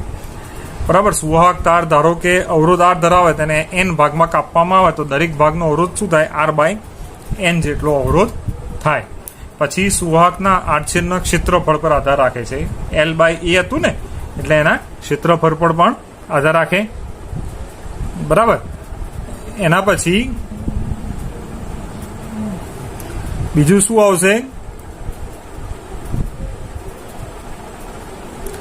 ભાઈ સુવાહક પદાર્થ. બરાબર. સુવાહક પદાર્થ એટલે કે અવરોધ પદાર્થ પર નિર્ભર છે એ આપણને ખબર છે. તો ભિન્ન પદાર્થના અવરોધ શું હોય છે? જુદા જુદા હોય છે. તો અહીંયા આડછેદનું ક્ષેત્રફળ વધારે, અવરોધ વધારે. આ આડછેદનું ક્ષેત્રફળ જેમ ઓછું તેમ અવરોધ વધારે, અને આડછેદનું ક્ષેત્રફળ જેમ વધારે તેમ અવરોધ ઓછું. આ પણ એક ખૂબ જ ઇમ્પોર્ટન્ટ છે, એક્ઝામની અંદર પૂછાઈ શકે એવું છે. બરાબર. કે ભાઈ કોઈ પદાર્થ હોય એના આડછેદનું ક્ષેત્રફળ આપ્યું હોય પછી આની અંદર અવરોધ વધારે આવશે કે ઓછો આવશે? તો જેમ ક્ષેત્રફળ ઓછું હોય ને એમ અવરોધ વધારે હોય, અને જેમ ક્ષેત્રફળ વધારે હોય એમ એની અંદર એનો અવરોધ શું આવશે? ઓછો આવશે. બરાબર. એના પછી આગળ જોઈએ તાપમાન વિશે. તો તાપમાનની અંદર કઈ રીતે આધાર રાખે છે? કે આર ઇઝ ઇક્વલ ટુ આપણે આ સૂત્ર જોયું હતું, M by N E square tau L by rho. Tau શું છે? રિલેક્સેશન સમય છે. ખબર છે ને? બરાબર. તો આના પરથી એમ શું છે? ઇલેક્ટ્રોનનું દળ છે. તો આના પરથી આપણે એવું લખી શકાય કે આર ચાલે છે 1/ટાઉ. એટલે જ્યારે સુવાહક ધાતુ ગરમ કરાય ત્યારે અણુ શું કરે છે? કંપન કરે છે અને મુક્ત ઇલેક્ટ્રોનને અણુની અથડામણ વધે છે. પરિણામે વિશ્રામ સમય ટાઉ ઘટે અને આર વધે છે. બરાબર. તો અવરોધ કઈ રીતે આધાર રાખે છે તાપમાન ઉપર? તો આ એનું ગ્રાફ છે અને ખાસ એનું સૂત્ર આપણે યાદ રાખવાનું છે. તો જો ગ્રાફ પરથી જરાક સમજી લઈએ કે આ શેનો છે? RT versus T degree centigrade. અહીંયા આરટીનો મિનિંગ શું થાય? કે ટી ડિગ્રી સેન્ટીગ્રેડે કોઈ સુવાહકનો અવરોધ, અને આ ટી ડિગ્રી એટલે કે તાપમાન બતાવે છે. અને R0 શું છે? 0 ડિગ્રી સેન્ટીગ્રેડે સુવાહકનો અવરોધ. અહીંયા 0 ડિગ્રી થાય ને. બરાબર. આ તાપમાન 0 ડિગ્રી સેન્ટીગ્રેડ થયું અને આ એનો શું થયું? અવરોધ થયો. હવે જો આલ્ફા બીટાને આપણે તાપમાન અચળાંક તરીકે લઈએ તો ખૂબ જ મોસ્ટ ઇમ્પોર્ટન્ટ સૂત્ર આના પરથી એક્ઝામ્પલ બહુ બધી વખત પૂછાયેલો છે. બરાબર, કયું સૂત્ર યાદ રાખવાનું છે કે ભાઈ RT is equal to R0 into 1 plus alpha T. RT is equal to R0 into 1 plus alpha T. બરાબર, અને RT is equal to R0 1 plus alpha T plus beta T square એ T greater than 300 degree centigrade માટે, અને આ સૂત્ર છે RT is equal to R0 1 plus alpha T એ T less than or equal to 300 degree centigrade માટે આપણે લખી શકાય. અને આના પરથી આપણે આલ્ફા લેવું હોય તો આલ્ફા બરાબર પણ RT minus R0 upon R0 ગુણ્યા ટી લખી શકાય. બરાબર, આ ખૂબ જ આઈએમપી છે, વારંવાર હું કહું છું. આના પરથી એક્ઝામ્પલ આવશે, આપણે પણ એક્ઝામ્પલ કરીશું આના પરથી. બરાબર, તમારી નીટની એક્ઝામની અંદર ઘણી બધી વખત આ સૂત્રના આધારિત એક્ઝામ્પલ પૂછાયેલા છે. યાદ રહી જશે ને. જો T greater than 300 degree centigrade 300 degree centigrade હોય તો શું આવે? આરટી બરાબર R0 into 1 plus alpha T plus beta T square. અને જો T less than or equal to 300 degree centigrade હોય તો શું આવશે? RT is equal to R0 into 1 plus alpha T. અને ત્યાં આલ્ફા ઇઝ ઇક્વલ ટુ શું આવશે? RT minus R0 upon R0 ગુણ્યા ટી. હવે આની છે ને અમુક શરતો છે, જોઈએ આપણે શરતોમાં કે એટલું બધું ખાસ નથી. કે જો R1 અને R2 એ T1 ડિગ્રી સેન્ટીગ્રેડ ને T2 ડિગ્રી સેન્ટીગ્રેડ અવરોધ બતાવે તો આપણે આ જે સૂત્ર છે ને ઉપરના સૂત્ર એને આ રીતે પણ લખી શકાય. R1 by R2 is equal to 1 plus alpha T1 upon 1 plus alpha T2. કારણ કે R0 શું થાય? ઉડી જાય. બરાબર, R0 બંને માટે સમાન રહેવાનું એટલે ઉડી જશે. પછી આલ્ફાની કિંમત ભિન્ન તાપમાને શું હોય છે? ભિન્ન હોય છે. એટલે અવરોધનો તાપમાન અચળાંક T1 ડિગ્રી સેન્ટીગ્રેડથી T2 ડિગ્રી સેન્ટીગ્રેડની અંદર લેવામાં આવે છે. અને આના પરથી આલ્ફા બરાબર શું થશે? R2 minus R1 upon R1 into T2 minus T1 આવશે. અને આ સૂત્ર ક્યાંથી આવે છે? આના પરથી જ આવે છે. આપણે R1 ને R2 નું ઉપર જે સૂત્ર લખ્યું ને આના પરથી આપણે આ સૂત્રનું તમે સોલ્વ કરો અને આલ્ફાને સૂત્રનું કરતા બનાવો તો આપણને છેલ્લા સૂત્ર મળી જશે કે જે આપે છે R2 બરાબર R1 into 1 plus alpha T2 minus T1. એટલે કે બે અવરોધ આપ્યો અને બે તાપમાન આપ્યો અને આલ્ફા શોધવાનું. આલ્ફા ને બીટા શું છે? ફરી વખત તમને ખબર હોવી જોઈએ. મેઇન આલ્ફા ને બીટા શું છે? તાપમાન અચળાંક અથવા તાપમાન સહગુણક પણ એને કહેવામાં આવે છે. એનો એકમ સેન્ટીગ્રેડની અંદર જ વધારે લેવામાં આવે છે. બરાબર, તો આ ખૂબ જ આઈએમપી લેક્ચર હતો. અને આજના લેક્ચરમાં જે જોયું એમાંથી એક પ્રશ્ન 100% 500% છે ને તમારી નીટની એક્ઝામમાં આવશે. એટલે આજે જે સૂત્ર જોયા અને આજે જે થિયરી જોઈ એ ખાસ તમારે જોઈ લેવાની છે. નેક્સ્ટ લેક્ચરની અંદર આપણે થોડા ઘણા એક્ઝામ્પલ પણ જોઈશું. બરાબર, તો આશા રાખું છું કે અહીં સુધી તમને ખબર પડી ગઈ હશે. Okay, thank you.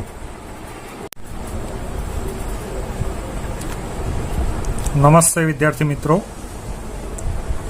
તો આ લેક્ચરની અંદર આપણે પ્રવાહ વિદ્યુતના આગળના એક્ઝામ્પલ જોઈશું. આપણે લાસ્ટ 1 થી 7 એક્ઝામ્પલ કર્યા હતા. બરાબર, અને મેં કહ્યું કે તેમ કે આ જે એક્ઝામ્પલ હું કરાવું છું મોસ્ટ આઈએમપી એક્ઝામ્પલ છે. બરાબર, કે જે નીટની એક્ઝામની અંદર આમાંથી એકાદ એક્ઝામ્પલ 100% પૂછાશે. 1 થી 2 એક્ઝામ્પલ, અથવા તો તમારે આના જેવા જ 1 થી 2 એક્ઝામ્પલ પૂછાશે. બરાબર, એટલે આટલા એક્ઝામ્પલ અત્યારે જે થિયરી ચાલી છે આપણે પ્રવાહ વિદ્યુતની અંદર ઓમના નિયમ સુધીની, ત્યાં સુધીની અંદર આટલા એક્ઝામ્પલ તમે કરી નાખશો તો ઇનફ છે. બરાબર, એટલે એક એક્ઝામ્પલ એટલે તમે વિચાર કરો 4 માર્કનું એક એક્ઝામ્પલ થાય.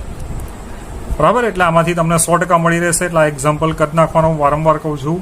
હવે જોઈએ આપણે એક્ઝામ્પલ નંબર 8. તો શું કહે છે એક્ઝામ્પલ નંબર 8? તો જો બે સમાન વિદ્યુતના સુવાહક સમાન તાપમાને વિદ્યુત સ્થિતિમાનનો ગુણોત્તર 1:2 ધરાવે છે તો તેમના સંચિત વેગનો ગુણોત્તર શું થશે? આપણને ખબર છે સંચિત વેગ એટલે શું? ડ્રિફ્ટ વેગ. તો એમના ડ્રિફ્ટ વેગનો ગુણોત્તર શું થશે? બરાબર, ચાલો કોઈ આઈડિયા આવે છે? મેં લાસ્ટ ટાઈમ કીધું હતું એમ ફરી વખત કહું છું કે ક્વેશ્ચનને પહેલી વખતે ના ખબર પડે તો બીજી વખત વાંચવાનો, ત્રીજી વખત વાંચવાનો. પછી શું કરવાનું કે જે વસ્તુ આપેલી હોય તે સાઈડમાં એક વખત લખી નાખવાની, અને પછી એને સોલ્વ કરવા માટે આપણે જે સમીકરણો ભણી ગયા છીએ એ બધા જ મગજમાં લાવો, તો તમને તરત આઈડિયા આવી જશે કે ભાઈ મારે કઈ રીતે આને સોલ્વ કરવું. બરાબર, ચાલો હવે હું કહી દઉં આન્સર. જો શું આવશે આન્સર એનો, 1:2. કઈ રીતે આવશે? જો હવે આપણને ડ્રિફ્ટ વેગનું સૂત્ર ખબર છે, V D is equal to E tau by M. મેં આપણે તમને કહ્યું હતું ખબર છે ને, ડ્રિફ્ટ વેગના આપણે 4 થી 5 સૂત્રો સળંગ લખ્યા હતા આપણે લાઈનમાં, જો યાદ હોય તો, થિયરી તમે ભણ્યા હો તો. બરાબર, તો આ એમાંથી જ સૂત્ર છે એક. દેખાય છે? જો હજી હું ઝૂમ કરીને તમને બતાવું.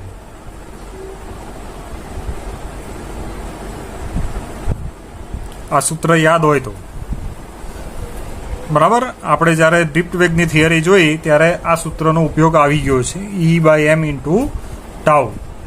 અને આના પરથી EV/ml ઇન્ટુ ટાઉ. કઈ રીતે આ સૂત્ર આવ્યું? જાદુ થઈ ગયું. લે, E ઇઝ ઇક્વલ ટુ શું થાય? V/L થાય કે ના થાય ભાઈ? બરાબર, વિદ્યુત ક્ષેત્ર E બરાબર વિદ્યુત સ્થિતિમાન V ભાગ્યા લેન્થ, લંબાઈ, અથવા તો સ્મોલ l લખાય, અહીંયા કેપિટલ L લખ્યું છે. બરાબર, ઇન્ટુ ટાઉ. બરાબર, અને આને આપણે સીધી રીતે લખી શકીએ કે ભાઈ વીડી ચલે છે ડાયરેક્ટલી કેપિટલ V, વિદ્યુત સ્થિતિમાનનો તફાવત. આવી કયો છે? અહીં જે લખ્યો છે ને એ જ છે. એટલે વીડી ચલે છે V. હવે આપણને શું આપ્યું છે અહીંયા? જો પાછું થિયર આપણે ક્વેશ્ચન જો,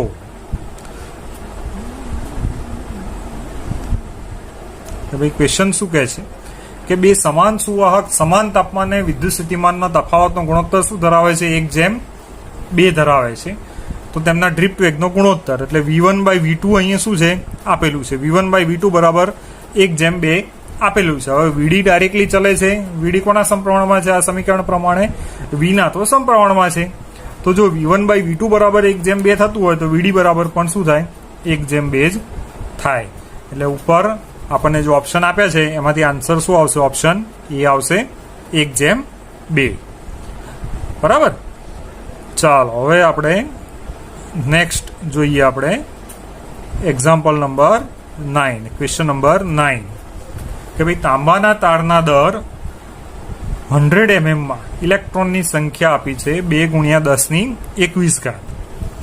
ઇલેક્ટ્રોનની સરેરાશ ડ્રિફ્ટ ઝડપ આપી છે 0.25 mm/મીટર પર સેકન્ડ છે. તો પ્રવાહ I શું થશે? બરાબર, ઇલેક્ટ્રોનની સંખ્યા આપી છે n, ડ્રિફ્ટ વેગ આપેલો છે, ડ્રિફ્ટ ઝડપ VD આપ્યું છે, પછી તાંબાના તારનો દર આપ્યો છે. બરાબર, શોધવાનું શું છે? પ્રવાહ. બધી જ વસ્તુ સાઈડમાં લખી નાખો અને વિચારો કે ભાઈ કયું સૂત્ર આવી શકે છે. ઘણા બધા સૂત્ર આપણે જોયા છે આની અંદર. જો હું કહી દઉં કે ભાઈ પહેલા તો દર એકમ ઘનફળમાં ઇલેક્ટ્રોનની સંખ્યા, આ પણ આપણે V વાળું જોયું હતું, તમને યાદ હોય તો. બરાબર, તો N/A ઇન્ટુ V. બરાબર, N ઇઝ ઇક્વલ ટુ, બરાબર, કે ભાઈ એક દર એકમ ઘનફળમાં ઇલેક્ટ્રોનની સંખ્યા શું થશે? ભાઈ અહીંયા 2×10⁻²² આપી છે અપોન AV.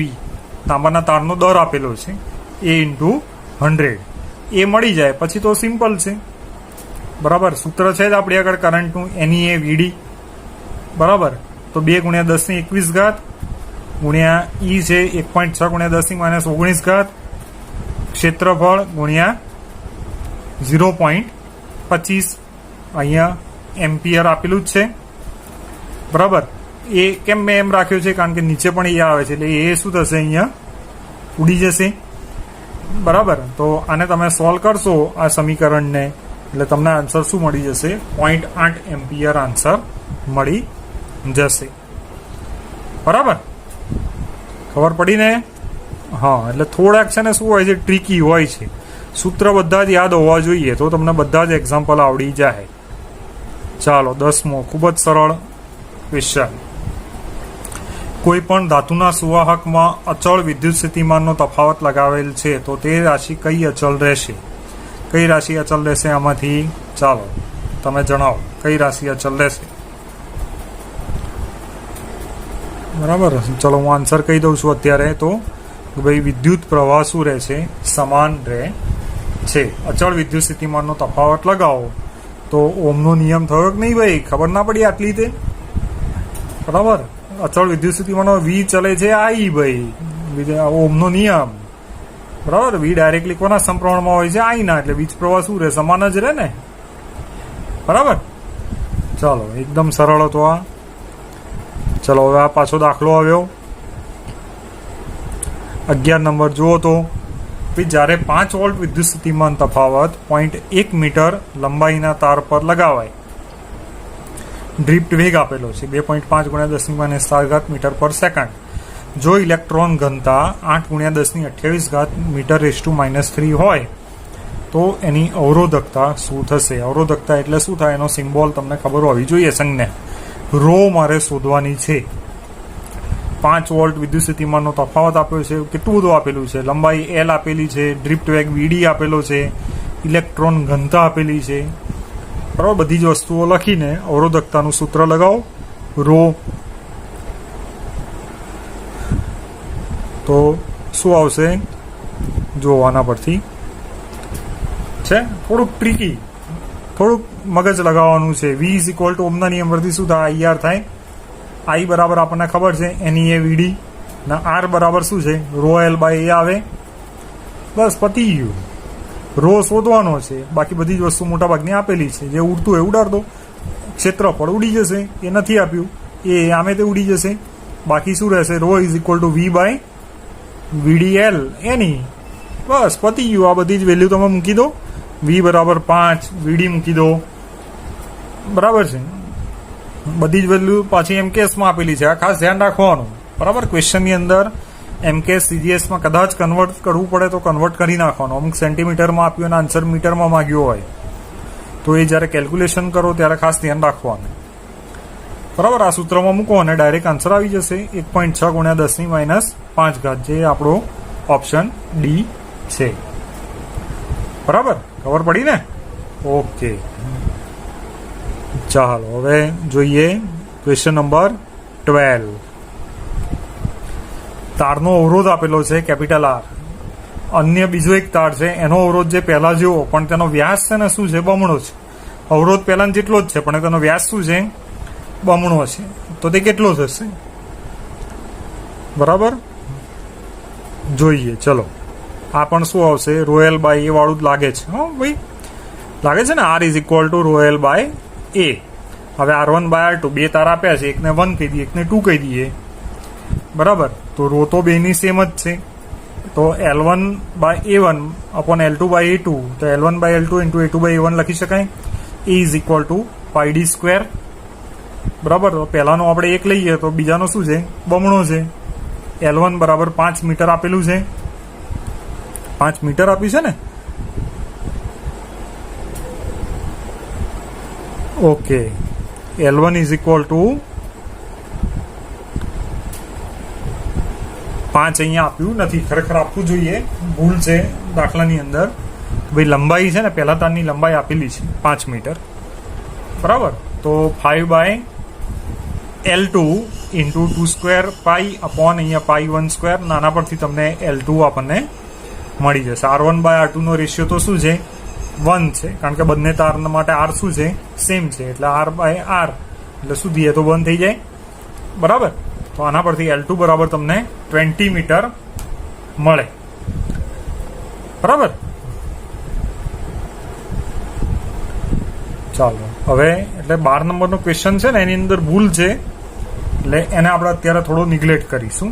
બરાબર, ચાલો હવે 13 નંબરમાં ધ્યાન આપો કે જો તારને ખેંચીને 0.1% લાંબો કરાય તો તેને અવરોધમાં શું થાય? વધારો થાય, ઘટાડો થાય? ક્વેશ્ચન પૂછાય એવો છે. બરાબર, આવા ક્વેશ્ચન પૂછાય છે તો તેના અવરોધની અંદર શું થાય કે તારને ખેંચીને? તો કોઈ ધારો કે ગોળાકાર તાર હોય તો R ચલે છે, L² લખી શકાય. બરાબર ને? આર ચાલે છે રો એલ બાય એ, તો એના પરથી અહીંયા એલ સ્ક્વેર. તો કોઈ પણ ગોળાકાર તાર હોય તો એના માટે એલ સ્ક્વેર લખીએ તો ડેલ્ટા આર બાય આર ત્રુટીની પ્રમાણે is equal to 2 delta L by L થાય. કારણ કે અહીંયા આવું પર્સન્ટેજ ને બધું હોય ને તો એનો મિનિંગ શું છે કે ભાઈ ત્રુટી છે આટલી, એની અંદર તારને જે નોર્મલ તાર હોય એને ખેંચી નાખવામાં આવે છે, એટલે એને ખેંચીને 1.1% લાંબો થાય છે. બરાબર, તો એની અંદર શું થઈ ગઈ, એ ત્રુટી થઈ ગઈ. તો ડેલ્ટા એલ બાય એલ બરાબર શું થઈ ગયું, અહીંયા 0.1% થઈ ગઈ એની ત્રુટી. તો આ તમને ત્રુટીનું સમીકરણ યાદ હોય તો આપણે 11 સાયન્સની અંદર ચેપ્ટર નંબર 2 બરાબર માપન પરિમાણ ને એની અંદર જોયું ને ત્રુટી માપનમાં ચોકસાઈ નહીં, તો આ એના પ્રમાણે આવે છે ડેલ્ટા આર બાય આર બરાબર 2 ઇન્ટુ 0.1 બરાબર 0.2% શું થશે, ઘટશે. બરાબર, તારને ખેંચો તમે તો એનો અવરોધ શું થાય, ઘટે. આપણે યાદ હોય તો જ્યારે લેક્ચર ચલાવ્યો ત્યારે પણ જોયું હતું કે આડછેદનું ક્ષેત્રફળ જો વધારે હોય બરાબર તો એનો અવરોધ ઓછો, અને ક્ષેત્રફળ ઓછું તો અવરોધ વધે, ઇનવર્સ હોય. બરાબર, તો એવી જ રીતે અહીંયા આગળ પણ શું થાય છે કે ભાઈ તારને ખેંચીને આટલો લાંબો થાય છે તો અવરોધ શું થાય છે, ઘટે છે. એટલે 0.2% જેટલો શું થશે, ઘટશે. બરાબર, ચાલો નેક્સ્ટ ક્વેશ્ચન જોઈએ. 14 નંબરનો ક્વેશ્ચન કે ભાઈ ધારો કે કોઈ નિક્રોમ તાર છે એ 50 સેન્ટીમીટર લાંબુ અને 1 ચોરસ મિલીમીટર આડછેદના ક્ષેત્રફળ વાળો 4 એમ્પિયર પ્રવાહ ધરાવે છે. ભાઈ અહીંયા ગુજરાતી બરાબર લખેલું નથી પણ તમારે સમજી લેવાનું. બરાબર, આપણે ભૌતિક વિજ્ઞાનની અંદર ફિઝિક્સમાં ગુજરાતી ભાષાની બહુ ભૂલો ના કાઢવી. મિલીમીટરની જગ્યાએ મિલીમીટર લખ્યું છે, નિક્રોમમાં ની આમ આવે, પણ આપણે ચલાવી લઈએ, સમજી જવાનું. બરાબર, કે ભાઈ નિક્રોમ તાર 50 સેન્ટીમીટર લાંબો. આ એટલા માટે હું લઉં છું કે આ છે ને બધા ઇમ્પોર્ટન્ટ ક્વેશ્ચન આન્સર અલગ કરેલા છે તમારા માટે થઈને. નીટમાં બધા પૂછાયેલા છે ને જુદી જુદી કોમ્પિટિટિવ એક્ઝામની અંદર આ ઘણી બધી વખત પૂછાયેલા છે. બરાબર, તો નિક્રોમ તાર 50 સેન્ટીમીટર લાંબો ને 1 ચોરસ મિલીમીટર આડછેદના ક્ષેત્રફળ વાળો 4 એમ્પિયર પ્રવાહ ધરાવે છે. તો જ્યારે તે 2 વોલ્ટ સાથે અથડાય તો તેની અવરોધકતા કેટલી થાય? તો આપણે જોયું તેમ કે પહેલા છે ને બધું શું કરવાનું, લખી લેવાનું જે વસ્તુ આપેલી હોય તે, અને પછી એનું સોલ્યુશન લાવવાનું. તો જો સોલ્યુશન કઈ રીતે આવશે, હમણાં 2-3 એક્ઝામ્પલ આપણે આ સમીકરણથી જ જોયા. R is equal to rho L by A, અવરોધકતા શોધવાની છે, રો શોધવાની છે. તો જ્યારે રો શોધવાની હોય ત્યારે નોર્મલી આ ઇક્વેશનનો વધારે ઉપયોગ આવે છે.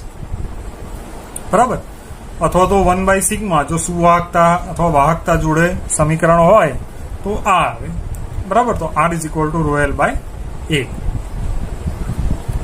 આ સમીકરણ પ્રમાણે તમે સોલ્વ આઉટ કરશો એટલે તમને આન્સર મળી જશે. ને જો અહીંયા આર ની જગ્યાએ શું લખ્યું છે, વી બાય આઈ લખ્યું છે. એ પાછું ધ્યાન રાખજો જરા સોલ્વ કરો ત્યારે. ઓમના નિયમ પ્રમાણે રો શોધવાનું છે, એલ ને એ શું છે આપેલા છે. બરાબર, આર નથી આપ્યો પણ વી ને આઈ આપેલા છે. એટલે ઓમના નિયમ પ્રમાણે R is equal to V by I શોધીને પહેલા આર શોધો તો શોધી નાખો ને પછી ઉપયોગ કરો, અથવા તો આ સમીકરણની અંદર મૂકવો તો ડાયરેક્ટ સમીકરણમાં પણ મૂકી શકો છો.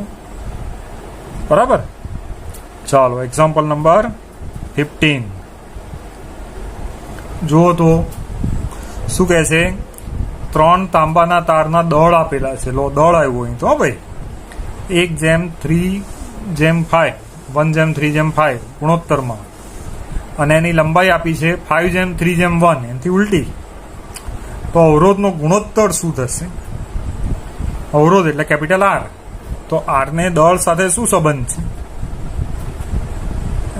બરાબર, તો આર ઇઝ ઇક્વલ ટુ શું થાય, રો એલ બાય એ તો થાય જ તે અહીંયા. બરાબર, તો રો એલ સ્ક્વેર ગુણ્યા અહીંયા ઇંગ્લિશમાં આપ્યું છે, આ ધ્યાન આપો, ડેન્સિટી બરાબર ઘનતા થાય. ઘનતા ને ઘનતા વડે આપણે શું કર્યું છે, અહીંયા ઉપર નીચે ગુણી નાખ્યું છે. Rho L square by volume. ખરેખર આ સૂત્ર તો છે જ આપણું. જો અહીંયા શું કર્યું છે, બરાબર, અહીંયા પહેલા તો એલ વડે ગુણી નાખ્યા ઉપર નીચે. બરાબર, એના પછી શું કર્યું, ઉપર નીચે ઘનતા વડે ગુણી નાખ્યા. આવું એટલા માટે કર્યું કારણ કે દળ આપણે જોતું છે. દળ શેમાં આવે, ઘનતા હોય તો જ દળ આવે ને. ઘનતા બરાબર શું થાય, ડેન્સિટી ઇઝ ઇક્વલ ટુ માસ પર યુનિટ વોલ્યુમ, દળ ભાગ્યા કદ. બરાબર, એટલા માટે અહીંયા કદ અને ઘનતા લાવી દીધી નીચે. એટલે દળ લાવવા માટે આવું કર્યું છે. પહેલા તો આ આપણું મેઇન ઇક્વેશન આ છે, રો એલ બાય એ. પછી શું કર્યું, ઉપર નીચે એલ વડે ગુણી નાખ્યા, અને ઉપર નીચે ઘનતા વડે ગુણી નાખ્યા. ડેન્સિટી એટલે ઘનતા, વોલ્યુમ એટલે કદ. બરાબર, અને આ સમીકરણ પરથી આપણે લખી શકાય કે બી આર ચલે છે L²/m. આને તમે સોલ્વ કરો તો L² શું થાય? m થાય, દળ થાય. બરાબર. આ સમીકરણની અંદર તમે મૂકશો ને તો તમને મળી જશે L²/m મળી જાય. કારણ કે જો અહીંયા 2 વખત ડેન્સિટી છે, અહીંયા નીચે ડેન્સિટી આવે. આ ડેન્સિટી સપોઝ હું ઉડાડ નાખું તો એક ડેન્સિટી તો રહેશે ને. નીચે શું છે? કદ છે. બરાબર ને? તો આના પરથી L²/m તો R1 જેમ આ મળી જાય. પછી તો સિમ્પલ છે. R1 જેમ R2 જેમ R3 બરાબર શું થાય? L1²/m1, L2²/m2 અને L3²/m3 થાય. તો બધી જ વસ્તુ આપેલી છે. લંબાઈનો ગુણોત્તર આપ્યો છે અને દળનો ગુણોત્તર આપ્યો છે. મૂકી દો તમે તો 25/1, 9/3 ને 1/5 આવશે. બરાબર. હવે ઓપ્શન જુઓ તમારે શું થાય છે. તો આપણે R1 જેમ R2 જેમ R3 જોતા છે તો શું થાય? 25/3 1/5 થશે. 3 તારી 9. આ 1 છે અને 1/5. એટલે આપણો આન્સર શું આવશે? આ 5 ને અહીંયા બધામાં ગુણી નાખીએ તો 125/15 આવશે. બરાબર. તો આ આપણો શું થઈ ગયો? આન્સર થઈ ગયો. બરાબર. તો અહીં સુધીનો આપણે રાખીએ. બરાબર. તો આ આપણા મેઇન ક્વેશ્ચનના આન્સર થયા. હજી બીજા 5 છે. બોલો, કરવા છે? તમારી ઈચ્છા હોય તો કરાવી દઈએ કે પછી રહેવા દેવા છે? ચલો એકાદું કરીએ, 1-2. શું કહે છે ક્વેશ્ચન? જો મિશ્ર ધાતુ ટંગસ્ટન મેંગેનીન અવરોધ બનાવવા વપરાય છે. કારણ કે એનું કારણ આપો. ચાલો, એક તો છે નીચી અવરોધકતા, ઊંચી અવરોધકતા, નીચું તાપમાન સહગુણક ને બી ને સી. મિશ્ર ધાતુ ટંગસ્ટન મેંગેનીન અવરોધ બનાવવા વપરાય છે. કેમ વપરાય છે મિશ્ર ધાતુ? ટંગસ્ટન, મેંગેનીન કે એવી ઘણી બધી બીજી બધી ધાતુઓ અવરોધ બનાવવા વપરાય છે. કેમ કે અવરોધકતા, આ બધાની અવરોધકતા શું હોય છે? તાપમાનથી સ્વતંત્રતા હોય છે મિશ્ર ધાતુની. એટલા માટે ઓપ્શન શું આવશે? નીચા તાપમાન સહગુણક આવશે. એનું તાપમાન ખૂબ જ નીચું હોય છે, અવગણી શકાય તેવું હોય છે. બરાબર. ચાલો હવે બીજા 2-3 હવે જોઈ જ લઈએ. અત્યારે આપણો મૂડ આવ્યો છે તો મસ્ત એક એક્ઝામ્પલ છે. એક્ઝામમાં પૂછાય એવા 2-3 બાકી છે ઇમ્પોર્ટન્ટ. આપણે છેલ્લી જે થિયરી ચાલી હતી એના પરથી તો જોઈ લઈએ. ચલો, 17 નંબરનો ક્વેશ્ચન. કયા તાપમાને તાંબાના તારનો અવરોધ 3 ગણો તેના 0 ડિગ્રી સેન્ટીગ્રેડે કરતા બને? તાંબાના તારનો તાપમાન સહગુણક આલ્ફા આપેલો છે. બરાબર. ચલો આન્સર શું આવશે? ચાલો આન્સર શું આવશે? Sorry for disturbance. ચાલો, જો આન્સરની અંદર આવશે આપણું આ સમીકરણ આપણે જોઈ ગયા છીએ. RT = R0 into 1 plus alpha T. It is equal to 3R0 into 1 plus alpha T આવશે. બરાબર.